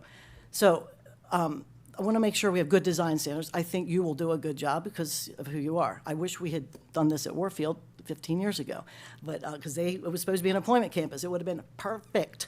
Unfortunately, it didn't happen. So that's one issue, is the fact I want to make sure there are clear design standards. The second issue is what this lady just brought up, and thank you for coming, taking your time and waiting all this time for us, for your 3 minutes. I used to sit in that seat. But it's worth it because you get stuff done. We do not have replacement sites for our schools, and we have to. And we can say, oh, we'll do it later, but it doesn't. And I'm not saying it's your job, it's our job. One of the things we haven't done in the county, we've not improved our envelope of where we can build things. So that's why we have such restrictive space. There's a little bit left where we are. You look 5 years from now, 10 years, nothing. I mean, there's nothing out there. The towns don't want to grow. They don't want to have big spaces.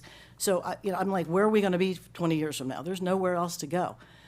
So we're using this space for this. We need it for schools, to replace schools. And it's like, okay, and we're not talking about what's the next step. We've cut off Finksburg of a growth area. So, I mean, where are we going to be 50 years from now? I mean, it's like, if you look at a map, there's just a couple little things all choked in, and then there's this Freedom area that's this big. Pretty much, it's getting built out. So I'm just asking the board, how are we going to move forward when we haven't, this was purchased as a school site, and you heard why, and we don't have one for Freedom, and we're going to give this away, and you'll do a great job. I think you'll do well with it. But how do we get a commitment that we're going to find something of what's left? The large parcels have just been sold in the last couple of years. They were owned by the same people for like 50 years. We could have gotten a bargain on them, but we didn't. And this did come up when this was approved in 2018 during the Freedom Plan, the employment campus. It was said then to the commissioner, was 2 commissioners ago, when the Freedom Plan was passed, and then after that, it was that they would find school sites. And that was brought up. I brought it up, and other people brought it up. And it's how many years later? 6 years, 7 years later, and we're still looking for school sites, and these sites have now been purchased and are being developed, and there's a lot of money invested in that. So it's a big problem. I'm not sure. I'm trying to solve that problem. I'm here now. I can go. I'm just giving you the history. Can't go backwards. I can just go forward. And going forward, there's nothing. There's not anything left large enough. So I'm not opposed to it. I want to make sure it's done right. I was told that the senior housing would be done right. It's the worst thing. I mean, it's a mess. It's a mess. We can't even get fire trucks down the street because we didn't make them have wide enough roads. So, I don't, and I could go on and on about it because I'm frustrated about it. And I brought this up all through the Freedom Plan process. And, we'll find a site. We'll find a site. Well, guess what? We have not, until a week ago, there's been nothing about the site. And it's a problem. And I cannot let it go because somebody's going to say, why didn't those commissioners plan for a site? Well, they're not going to point to these guys because they're not in their district. They're going to point to me. And we really have to do this. And I hate to get on my soapbox, but I think sometimes people, they look at those people down there and think we have everything. We don't. Everything we've ever had, we've fought for. And every school that has ever been built in the Freedom District has been fully funded and full. Every school. And I will tell you that is not the same around the county. I can name them all. We did not get full funding for many of our schools. We got no funding for some of them. Only county in the state ever built a high school without $1 of funding. We didn't even apply for it because we didn't have a seat that was needed at the time. So that's just a fact. I'm just saying it. So we've got to make sure, and we find school sites at other places. And some of our campuses are large enough that you could do a replacement, and that's good. We've done a good job with that. So I want to make sure I have a commitment that we continue to try to find something because we're just leaving it to the next, somebody 10, 20, 15, whenever we're going to do that. They just, I think, made a good decision yesterday not to put more money into Sykesville Middle and Freedom. They're like 95-year-olds putting a new heart in it that's on life support. So putting all that money into expanding something, but you also can't leave people hanging and saying, sorry, just live with it like it is. So I think you know, we made a good decision to save how much money? How much those two additions, like 30 million, 20 and 10? A lot of money to not move forward with additions on old schools. But we also have to give some reason to believe that we're going to eventually someday replace them, and you can't replace something without a site first. So that's just my soapbox, and I appreciate it. Yeah, and with regard to the design standards, I think the Industrial Development Authority has a good track record with that. And they do put those standards in place for projects that come into properties that they've developed, so. And I wasn't here in August, but there was a discussion about height requirements for employment campuses, and I thank Commissioner Gurin for trying to get everybody to wait to vote on that till the person was seated from here, whose district it was, but that didn't occur. It was stated there was no residential around it, and they passed, I don't remember what the height requirements are, or the setbacks, but there are. 35 feet, yeah. Okay, but my point is, there are just because something's conservation and it's not zoned residential, it was stated there's no residential around it. Well, it might not be zoned residential, but there's residential in the conservation area, so there are houses around it. I don't know how close they are, because I don't know where the sight lines are, but just because it's not a residential zone, there's lots of houses in a conservation zone. So I'd like us to hopefully be careful of that. It might be far enough away, but I don't want to go back like the storage facility and say, oh, well, that's the rules. You know, we didn't really look at where the houses were and how far we should have a setback for a hotel. Out in the middle of farmland, I don't think you'd want a hotel next to your house, 25. I don't know what the site, I don't know where the houses are, but please be careful of that, because that was not anticipated when they approved the requirements. It said there was no houses around, and there are. So thank you. If you get a hotel, we need a hotel. We wanted to have one down at Warfield, and we wanted to have one over at, I forget the space, was supposed to be, and both of them dropped off, Town, they right. both dropped off the radar. Yep. So thank you, ladies. Yep.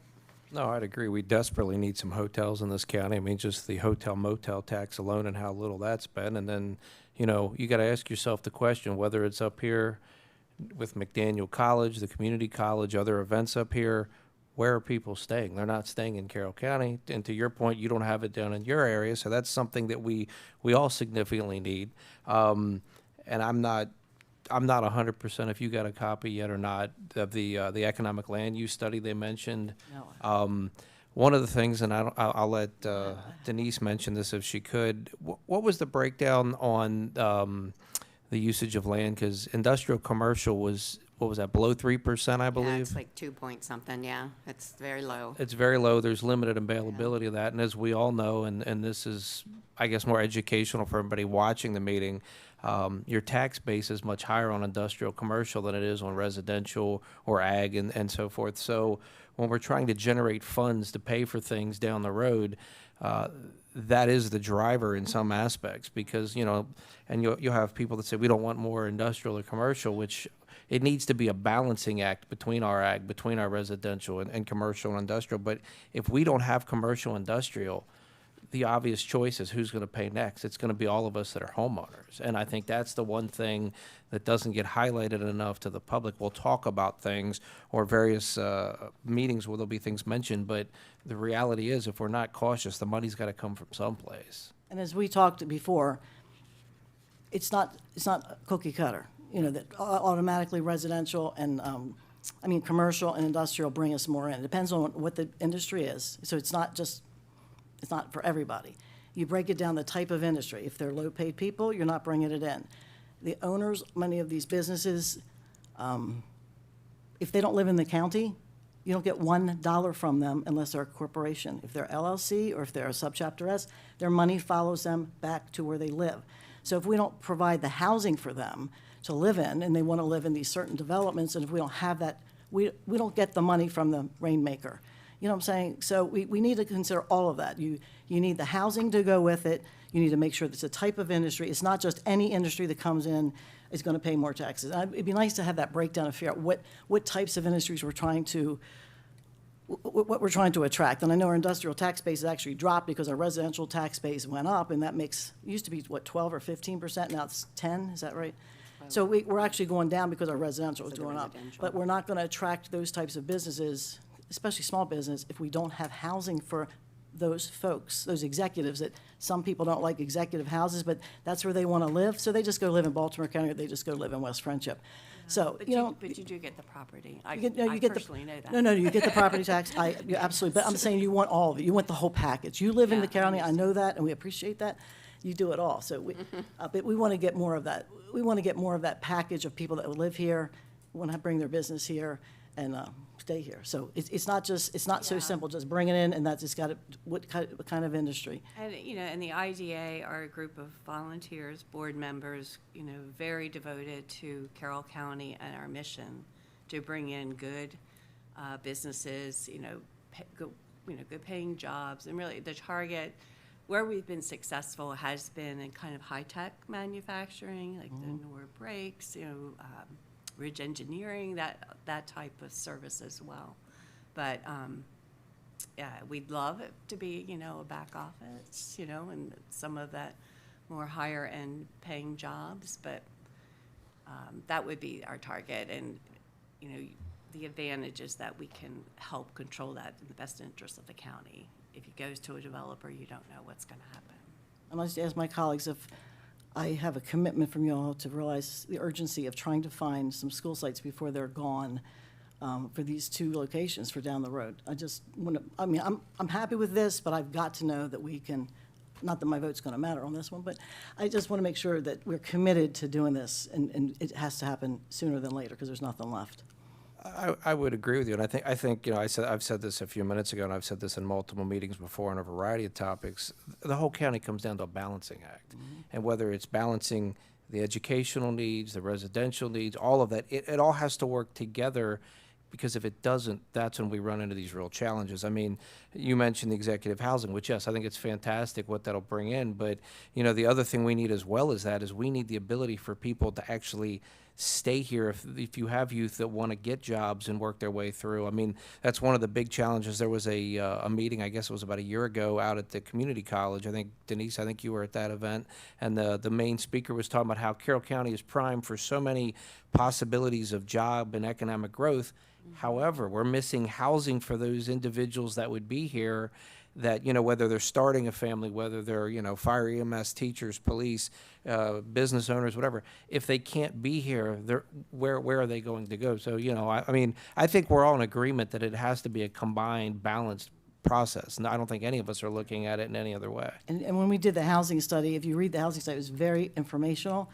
But one thing everybody keeps wanting is new housing that's affordable. And I'm just going to tell you, for the definition of new housing, it's not going to be affordable. So you got to understand, you're either going to make it affordable and subsidize it, the taxpayers, or someone may have to, for a while, live in existing housing. We have a large inventory of existing housing that is older. And just because someone wants a new house when they're young doesn't mean they have to have a new house. It's impossible in this market. They're building the ARC and the Habitat for Humanity houses on land that was given to them with a lot of free labor, a lot of free stuff, and it's still $350,000 with all that free. So and the definition that they had, I won't even tell you what it is.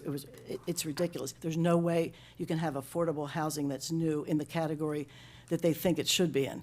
And the one other thing, there is going to be workforce housing. There's a $15 million grant, catalytic grant, that came through the state last year for Warfield to do those old buildings if the town would get it through their planning commission. And it's basically taking a grouping of those old buildings and turning them into 1- and 2-bedroom senior studio flats or apartments in the quad. And that will help because it's meant for workforce housing. I forget the range. It's not affordable necessarily. You have to be working, obviously, but it's meant for those very people that you just mentioned. And if that ever gets off the ground, those buildings will be renovated with using that money, and that will be the target. And I forget the number of units. It's a substantial number of units. It would be nice, but I agree with you. I move the Board of County Commissioners transfer Delaney Property to Industrial Development Authority for the purpose of industrial commercial development. Do I have a second? I will second it. Any more discussion? So there was a comment made by Commissioner Krebs about having to make a decision, and what I was going to interject was we don't have to make a decision. This has been a really, really good discussion, and my question would be, and I know there's a motion now, my question would be with a lot of thought being given now to school sites in that area as we speak, that's actually happening, which I think is important to mention to people who are concerned about that. do we have to make a decision today? And can we've had a good discussion, but do we want to see those discussions about potential school sites proceeding a little bit more before we made a decision on this? I mean, that seems prudent to me. And I know some people are working really hard on that. So that was going to be my comment before the motion. We don't have to do anything today. And my only concern with that, I understand your thoughts on that. I see potential of EMS if we get into fire costing double what it costs. And we've been no growth for a period of time in Carroll County. If we continue that, it's raise taxes or not have revenue to build a school, to fund fire and EMS, and that's one of my big worries is we're really digging a hole on, we're going to need to raise taxes, and I'm opposed to that, but if we keep the no growth mentality and want to expand schools and whatever, we need money. Commissioner Cowell, you should read the housing report. absolutely We right. haven't had no growth. What? I mean, the housing report clearly shows where the growth is. There's charts in there. It's certain places are growing. Tawnytown has grown a lot. Westminster's growing some. It's There's like, some growth. but there's areas of the county aren't growing at all. They haven't grown in 30 years. So there is growth. We've actually, our 194 houses a year is about what they're looking for just to keep our population. How did our last census look? That showed a lot of growth. I'm looking at Carroll County really grew, didn't it? I'm looking at this, that's because some places didn't grow at all and other Oh, places. there's growth in some areas, I agree. I'm But suggesting that the housing my- report- My point is. Wait a minute. I had the floor, I thought, but. We're not getting tax income enough to do it if we keep denying commercial sites and we keep restricting growth. Okay, well, And I didn't say there was zero growth, but there's been no growth. And I've seen Carroll County over 50 years, zero growth, unchecked growth, and our problem is we never seem to be able to have controlled growth. Okay, well, I would suggest again, the housing report that you all paid $60,000 for has a lot of good information on it. There are towns in community, for whatever reason, some of it's because they're choked out by ag pres, other reasons that we could help. There are areas that haven't grown at all. There's areas that have grown a bunch, which is Tawnytown, a little bit Westminster, and our area. The rest of the county, because of tiers, we haven't adopted tiers, so we're not growing in the unincorporated areas except Freedom. But we are growing, and we do bring in more taxes every year. If you look at your budget, brought in a ton more last year, because guess what? Our salaries are going up, we are growing, and our assessments have gone up. So there's a lot of new revenue coming in.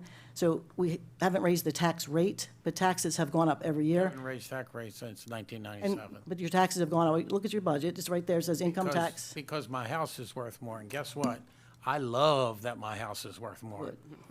Okay, but my point is, we have raised, the taxes are going up automatically, so that's why the Taxes budget's have gone up. increased, we haven't raised them. That's, well, Revenues. revenues have increased, and if you don't keep it the same and do the constant yield, it's on automatic. So, I'm just saying, we have grown. I understand. Okay.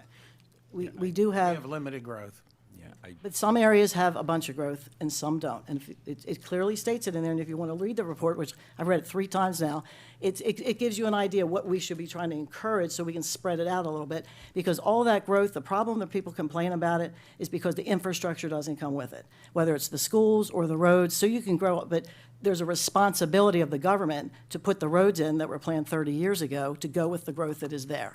And that's why people complain that they don't want more, because they haven't kept up with what's already there. The towns do it, they're responsible for it, and that's why people say no more, because it's a mess. So that's why, that's government's responsibility, is to put the roads in that they say they're gonna do when the growth comes, and that has not occurred over a long period of time. So, Okay. thank you. I'm sorry. No, I was going to say, Commissioner Garen's correct, that there is no, immediacy to this Yeah. as much as the Yep. idea, No. but it just was their time to ask. Sure. So it's up to the board, Yeah. clearly. But Yeah, again, I agree with everything that's been said up here, and the comments that have been made about the industrial commercial base, dead on, absolutely. The comments that if we're not careful, we're going to find ourselves in a situation where we're going to have to tax residents to pay for things that we're going to eventually need, absolutely 100%. My only, again, I don't want to vote no on this because we need to do this. My only concern is if we do, that starts the process going with the IDA. They need clarity, they need direction. They'll have it if we vote yes. But my concern is that at some point later on, if we need to go back and have that discussion about school sites, Definitely. it's going to be harder to do. That's my only concern. Which is why I would rather us, again, I don't think this is kicking the can down the road necessarily, because we're just trying to make sure some other things work themselves out beforehand. That's why I'd be opposed to it right now. But do we need to do this? Absolutely. And if it's done right, it's the best thing for the county. No argument there. So, But you want to keep your options open. You want to withdraw your motion, or you're fine with it? Well, I'm a little challenged today. Apparently we all are, which is fine. But I guess the question becomes, I don't disagree. We need to be very careful and thought-provoking in how we determine where we're going to put school sites. There's no debate from any of us on that. I think we do have to take a serious look, and and I've read those studies, and I know exactly what you're talking about with the housing study and the rest of them. I think the one challenge when those studies were first, there was a survey before the studies. I don't know if you saw the original survey and then the updated survey. I don't know if they gave that to various members of the group, but the original surveys were very non-specific. It would ask, people don't want more of this. They want this. And I said, well, who are the people? Who was our group? Who did we pick? Was it 30 people in this age group? Because, not taking anything away from anybody, but, in a certain age demographic or mindset, you've been here, you're set. So you're not going to have the same needs or desires as somebody that's just moving in as a new family, whatever. So we did go back and have the survey group look a little deeper, and it was interesting because it did adjust a little. And I think that's the one thing we have to be really cautious of with the public, because the public is constantly telling us they want all these things, which I don't disagree with, but then how do we pay for them? I sat, I guess it was 2 years ago, right after we had finished budget, and Rec and Parks came before us, and we've got this great free trail they were going to put in part of the county, and the county was going to put up, I think, $20,000, and it would be a $100,000 trail. And I already knew the answer to the question, but I asked the gentleman from Rec and Parks, and I'm not against Rec and Parks or trails or anything like that. I said, well, who's going to maintain that trail 10, 20, 50 years from now? Of course, it's the county taxpayers. So that 80% or $80,000 investment, it's going to cost all of us. And the challenge becomes, we all want those things, but how do we pay for them? And all of us up here know that. I'm mostly talking about this just for the public, but the challenge is, if we don't make some of those really hard decisions that we're not all going to agree on at times, be it the need for industrial commercial, be it the need for school locations, we're going to get ourselves in really, really difficult places. And I think we still are in a place right now where we have those opportunities to adjust and amend some things. But I'd say in the near future, be it 10 years out, if we don't really make some firm decisions, we're going to be in trouble. Agree. And it's going to affect everybody and everything. So with that, I'm going to withdraw my motion for today, and I'll leave it at that. And I will tell you, I'm committed to your project. We need to have a little leverage and get these other things done as well. I just want to mention one thing about the housing study as well. In there, the people that they surveyed, I think they were into carnivals, and they went a lot of places. Their price they were looking for, price point, was $150,000 to $250,000 for a new home. So you just say off the bat, like, you can't buy a travel trailer for that. So it was unrealistic, and then we came up with the median income of 30% of the median income. It's different from south to north. It's double just because of geographic. So you learned a lot from that. So you can't just say one size fits all when we're doing these things. So we appreciate the work you do, and sorry you had to wait for so long, but we had a good discussion. Thanks. And I do have to commend our head of economic development for her recent interview in Carroll Magazine. I see you're a big connector in Carroll County, as we all knew, but it's good to see the public knowing that as well. Yeah, thank you. You're welcome. All right. And the opportunities still exist, so, we can come back at a later Oh, time. listen, we're not going to leave you hanging. Just Absolutely, thank you. Do we have public comment? We do on the line. If the caller could use *6 to unmute, you'll have 3 minutes. Please identify yourself. Yes, good morning, Commissioners. Catherine Adelaide, can you hear me okay? Yes. Great, thank you. Catherine Adelaide, a member of the Carroll County Republican Central Committee.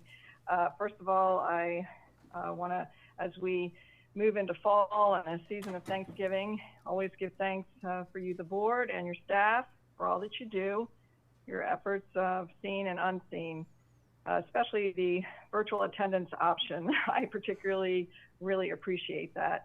And I'm also giving thanks for the multitude of thoughtful and vigorous debate that went on today. There's nothing worse than attending any public meeting where you get the feeling everything was decided before the meeting actually started. So I really do appreciate the thoughtful debate that you all have engaged in today. And the comments from Priority Carroll, I always appreciate those comments, especially the MPRP. This is me personally as a Central Committee member and a Republican. I do think it's really a huge issue in Carroll County. It's not one I have had a lot of time to get involved with, but I do appreciate that you said all 5 members are really pushing back on this. I'm a citizen activist, and I really think that fight can be won, so I'm encouraging you in that. And I know the solar panels is also going to be a problem, as well as always the drug string coming into Carroll County. But the main thing I really want to talk to you about today is some good news.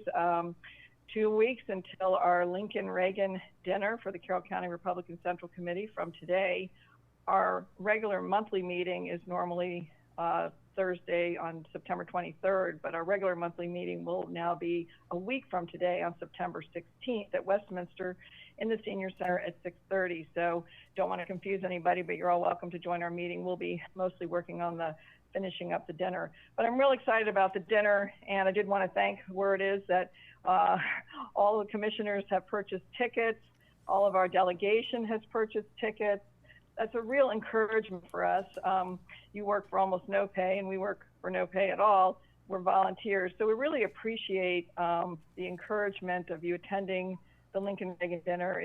We haven't had a real fundraiser in some time, and going into the upcoming midterm elections, it's an important one. And even, more important than that, it's going to be a time to really relax and enjoy yourselves. And we have Congressman Scott Perry from Pennsylvania will be our speaker. There's the VIP reception at 5:30. The dinner is at 7 at Fireside on Main Street in Hampstead. The catering is by Greenmount Station. It's going to be delicious. It's my understanding, again, that, all 5 commissioners purchased tickets and our delegation's going to be there. Our ticket sales are closing next Wednesday, October 15th. So my real pitch isn't for you today, because you've certainly done your job supporting your local Central Committee. It's for the public. Please go to our website at ccgop.net/dinner and get those tickets before the ticket time close. I did want to give a special thanks to our events subcommittee, led by our chair, Mercedes Mobus, and Karen Leatherwood, who's also our secretary, and Krista Schultz. These gals have just done a fabulous job pulling this event together, and we really look forward to seeing you all and having just a wonderful time. A lot of conservatives are leaving Carroll County, so this is a time for Republicans to really gather and give thanks and appreciate each other. Thank you, and God bless. Thank you. Administrative session open. So I have something.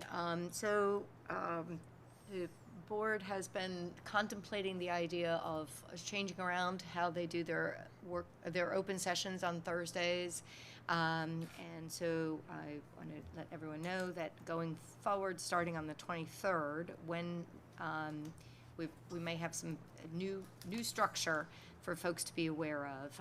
We're going to try to start at 9, like we normally do, with a work session on a particular topic that will be announced in advance for at least a couple hours. That number of minutes may vary slightly depending on the topic or topics. And then we will go into what we consider, a normal day like today. So probably in the future, around 11 or 11:30, we would start with Priority Carroll, and then the the normal agenda items like we had today. So we're going to try this to see whether this works for the board for a few weeks, and see where we go from there.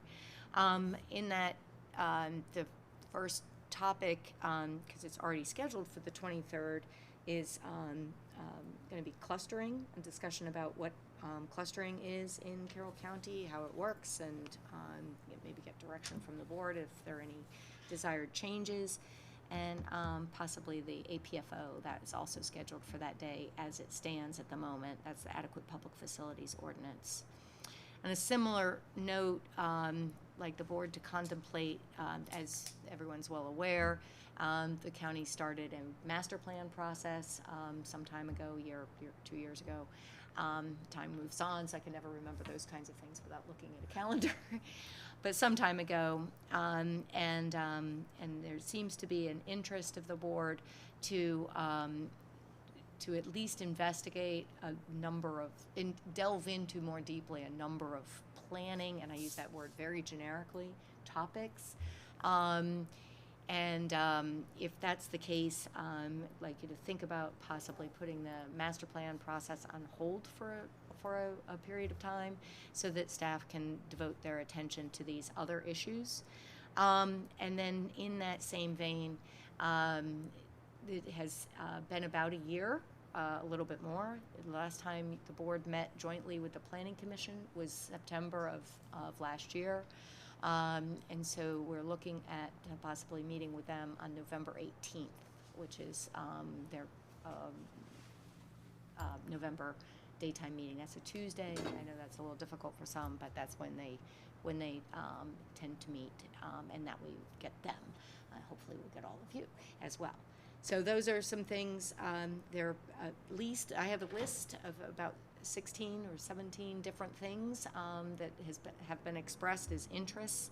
What I'm going to try to do is put those into a timeline of what works. Some require very little conversation, probably. Some are much deeper conversations. And so we try to figure out how those will fit together. Some make sense to work together. Some make less sense to be together. So work with staff to try to put up a timeline of how to approach these topics over the next several months. Hopefully all that makes sense. I just was looking at my calendar. On the 18th, we have just the legislative breakfast with the hospital in the morning, so you probably have that on your calendar. Just make sure we do it.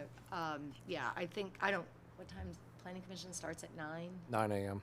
So what time is the breakfast? It's 9, but I don't know how long it usually lasts. So, I mean, No, wait a minute. thanks for letting us know. 8:30. It starts 8:30. It says 8:30 to 9:45.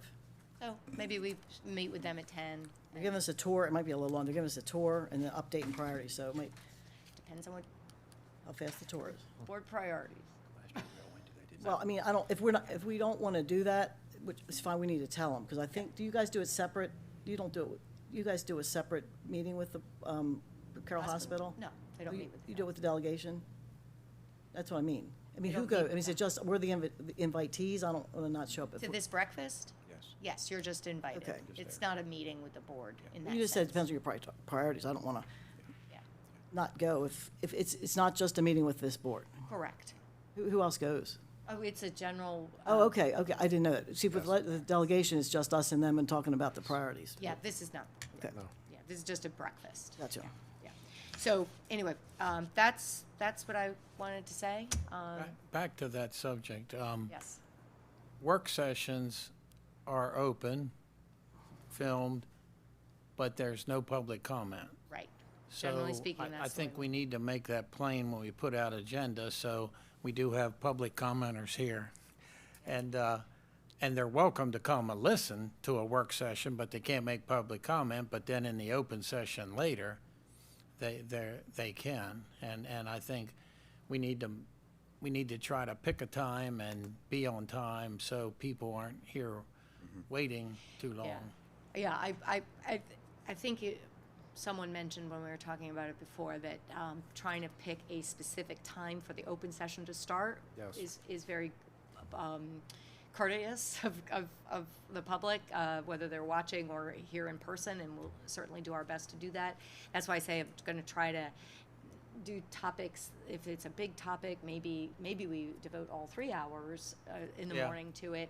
If it's a smaller topic, maybe we do 2 topics. So it'll be a little bit of a, but I also want to make sure that we address those things that are most important to the board as early as possible.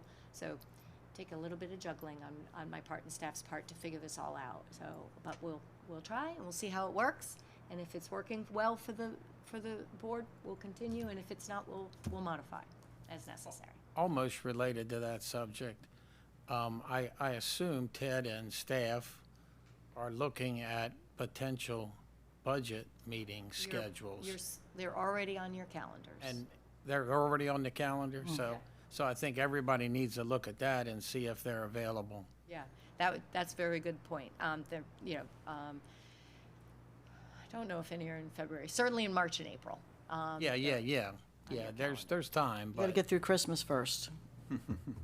Christmas first. Most importantly, Yeah, you yeah, bought my yeah. You do the shopping, you don't. yeah. I have a note here. Commissioner the one thing I want- have I bought his Christmas present yet?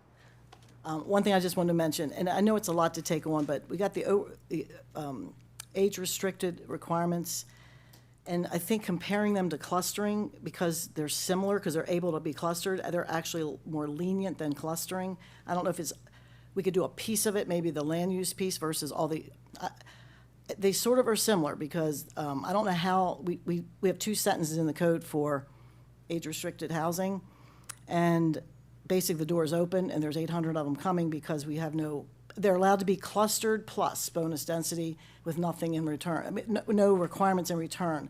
So it's very similar, except it's almost more broad. So I think it's pretty urgent to look at them similarly and say, why is this one this, which I think is a problem in itself, and then look at this one, and why did this even become more lenient, and if it did, what was the reasons, and the reasons aren't specified in the code. So you understand what I'm saying? I think It might be too much to do together, but we could certainly do them in sequential weeks. and you understand what I'm saying? They're very similar. One is just because you're age restricted, and one is not, but they are sort of the same thing. And I'd also ask you to put on there when they're talking about clustering. One of the things that's been brought to my attention is that stormwater management takes up a lot of space on your property, and especially when you're clustering, because you're doing lots of houses. And so we're all this green space we're supposed to have is not green space. We're counting the stormwater management pond as our open space. A lot, and we've never been an urban area before, but when you're building 5 houses per acre, that's urban to me. So most of the places in most of the counties around us that do these that are more high density, they require different types of stormwater that's underground, so that you can still have your green space on the top. So I'd like them to address why, the way we do stormwater for these high-density housing projects leaves us no real room to put the green space that was supposed to go there for the whole reason. So if we could also just mention, why we don't require, if they're gonna intensify stuff, why don't they require underground storage so we can continue to have the green space that we were supposed to have? Because now it's being interpreted as environmental green space. Well, that was never even a term when this was all done. And I understand, but that was never a term that was anticipated. Underground stormwater management is allowed. But we don't require it in these. It is right. not. It is not required. It's up to the. Yes. No, that Okay. my point is that most of the places where I'm talking to, I'm like, there's no these ponds, all these in Frederick, and they're like, oh, because we have to go underground. They mandate, if you get the density, you have to go underground. So that's what I want to find out, because I just found out that we do very, very little of it here, maybe in shopping centers, but just put that on there because I think it's sort of related to. More expensive, and therefore, when it's not required, I assume a developer, and this is an assumption on my part, a developer would choose a less expensive Sure they would, option. but they do it When all it's not everywhere else required. because they require it. When it's not required. When it's not required, yes. Thank you. Nope. So, Since we're still in admin open, and I darn. can go backwards, we do have a public commenter that's filling out a card to, and I assume to you. we're, That's up to the board. she's been here and patient with us, so we need to be patient with her. Don't laugh at me. And listen, one other thing while Okay, you she's can filling fill out the that out card. later. I mean, I know our work sessions, we need to figure out the stuff, but I also want to encourage people to be involved. it's hard to be involved, and you say we want people to be involved, when you give them 3 minutes and you're done and you can't, so we need to try to find a way that we can hear from people, like, a lot of times, like during the master plan process, things didn't come up because every person had 3 minutes. Well, you pick your priority. Well, there's 10 things you need to talk about, and you get 3 minutes, so you pick the one. And it's a challenge. So having a discussion with our community and getting real feedback, we got to find a way to make that be a little more robust. Yeah, just so I to understand. add on to that, people are always welcome to email or snail mail, and those comments are all captured and provided. And I'm just going to tell you, So, just- from the person that's been in that seat before, it's a lot to put stuff in writing, and, I mean, they do it, and they always do, but it's a lot better to have a conversation. So it's nice to have those opportunities. Making sure folks are aware of the option as well. Yeah. Board of Ed, I would try to tell people, an email gets way more attention than public comment at a meeting because it's in the heat of the meeting and all that. And I encourage people to also do emails and. Do both. Can you hand your card to They can her both. so she Do can both. say? Get fill out later. Oh, okay, I'm not okay, going go anywhere. ahead. We're not going anywhere. Good afternoon. Thank you for allowing me to speak. I do not have anything planned. I came from my exercise class here to listen to the Delaney property. I am a resident of Sykesville. I live right up the street from the Delaney property. The Delaney property offers an amazing opportunity to have Linton Springs, Century High School, and a new middle school, and rec space right there. Thank you for withdrawing your motion. I appreciate you guys taking the time to really look at this. I was at the board meeting on Wednesday when they paused Freedom in Sykesville. I agree. Freedom is a dead site. We need a new elementary school. There's no room. We need a new middle school. That's the spot to do it. Imagine possibly putting in a housing development near there to help pay for the new middle school. Thank you for the foresight to pause some things and really make a good plan moving forward. And that's really all I had to say. So I appreciate you taking the time, and I thank you for all that you guys do. Thank you. Thank you. Thank you. Anything else for admin open? Agenda review. You want to make public comment, or you just want to listen to us? Morning, Wanda. Okay, Monday, October 13th, the county offices are closed for Columbus Day, but the Carroll Community College Foundation Scholarship Luncheon is that day at noon. And what Steve Wance said last night, that's a very good tie-in to a couple of the scholarship kids telling about how much they appreciate it, and a couple of the donors saying how much they enjoy giving money for it. So it's a good event if anybody's got time. On Tuesday at 7 p.m., Farm Bureau Annual Banquet, Commissioners Gordon, Krebs, and Vigliotti. On Wednesday is ESAC with Commissioner Guerin. And on Thursday, and I think we've said this, but not sure, I will not be here. And that's also why I'm not going to the Farm Bureau banquet. Board of County Commissioners closed, open session, Priority Carroll, White Cane Day proclamation, Community Media Center proclamation, potential code amendment, chapter 156, and then a briefing on clustering. Is that redundant since we're, That's not right. Yeah. That's been moved to the 23rd. so cross that out Yeah. and that'll be handled in a work session? That's going to be the 23rd. November. When that was put on there, we didn't. October, November, October? 23rd, yep, the week after, yep. Public comment, admin open. Well, Agen- and the first one's APFO, so those are both not. Okay, More agenda items for the 16th. so that agenda will change. Yes. Which, well, if we have time on this agenda, at least the briefing would get us all in the mindset of what we're doing. I mean, I don't know if it's worth it or not, but if there's not a lot on here, you get the briefing, and then you don't have to get the briefing during the work Well, session. but we'll have a commissioner who won't be here. And I just asked, when when we do this, like on here, it says chapter 156, I don't need that. Make sure we're attaching 156 to we can see it, because so we can have the link to it when we get it ahead of time, like the public gets it on the Friday, because you don't know what it is, and that way you can read it ahead of time. Links are in there. Yep. Thank you, appreciate it. Yep, no problem. Agenda review at 6 PM, lighting the way for survivals, Commissioner Gordon. Friday, Saturday shows no activities. Commissioner Krebs has the podcast. The following week, Monday, October 20th, shows no activity.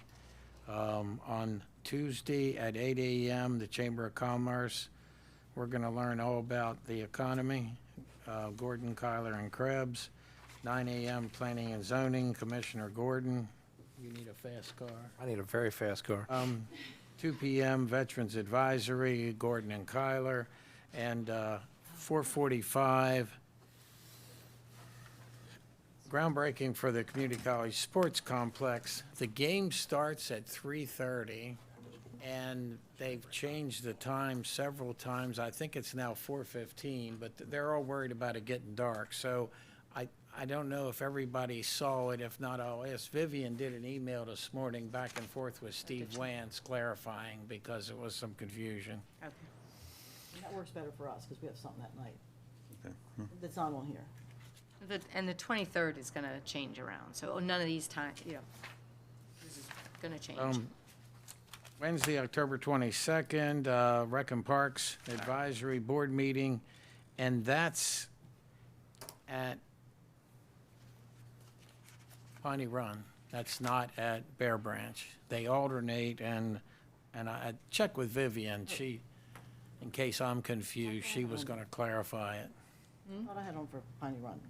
Yeah, we think it is Piney Run. That's what you're saying, Yeah. okay. Yeah, Sure. yep.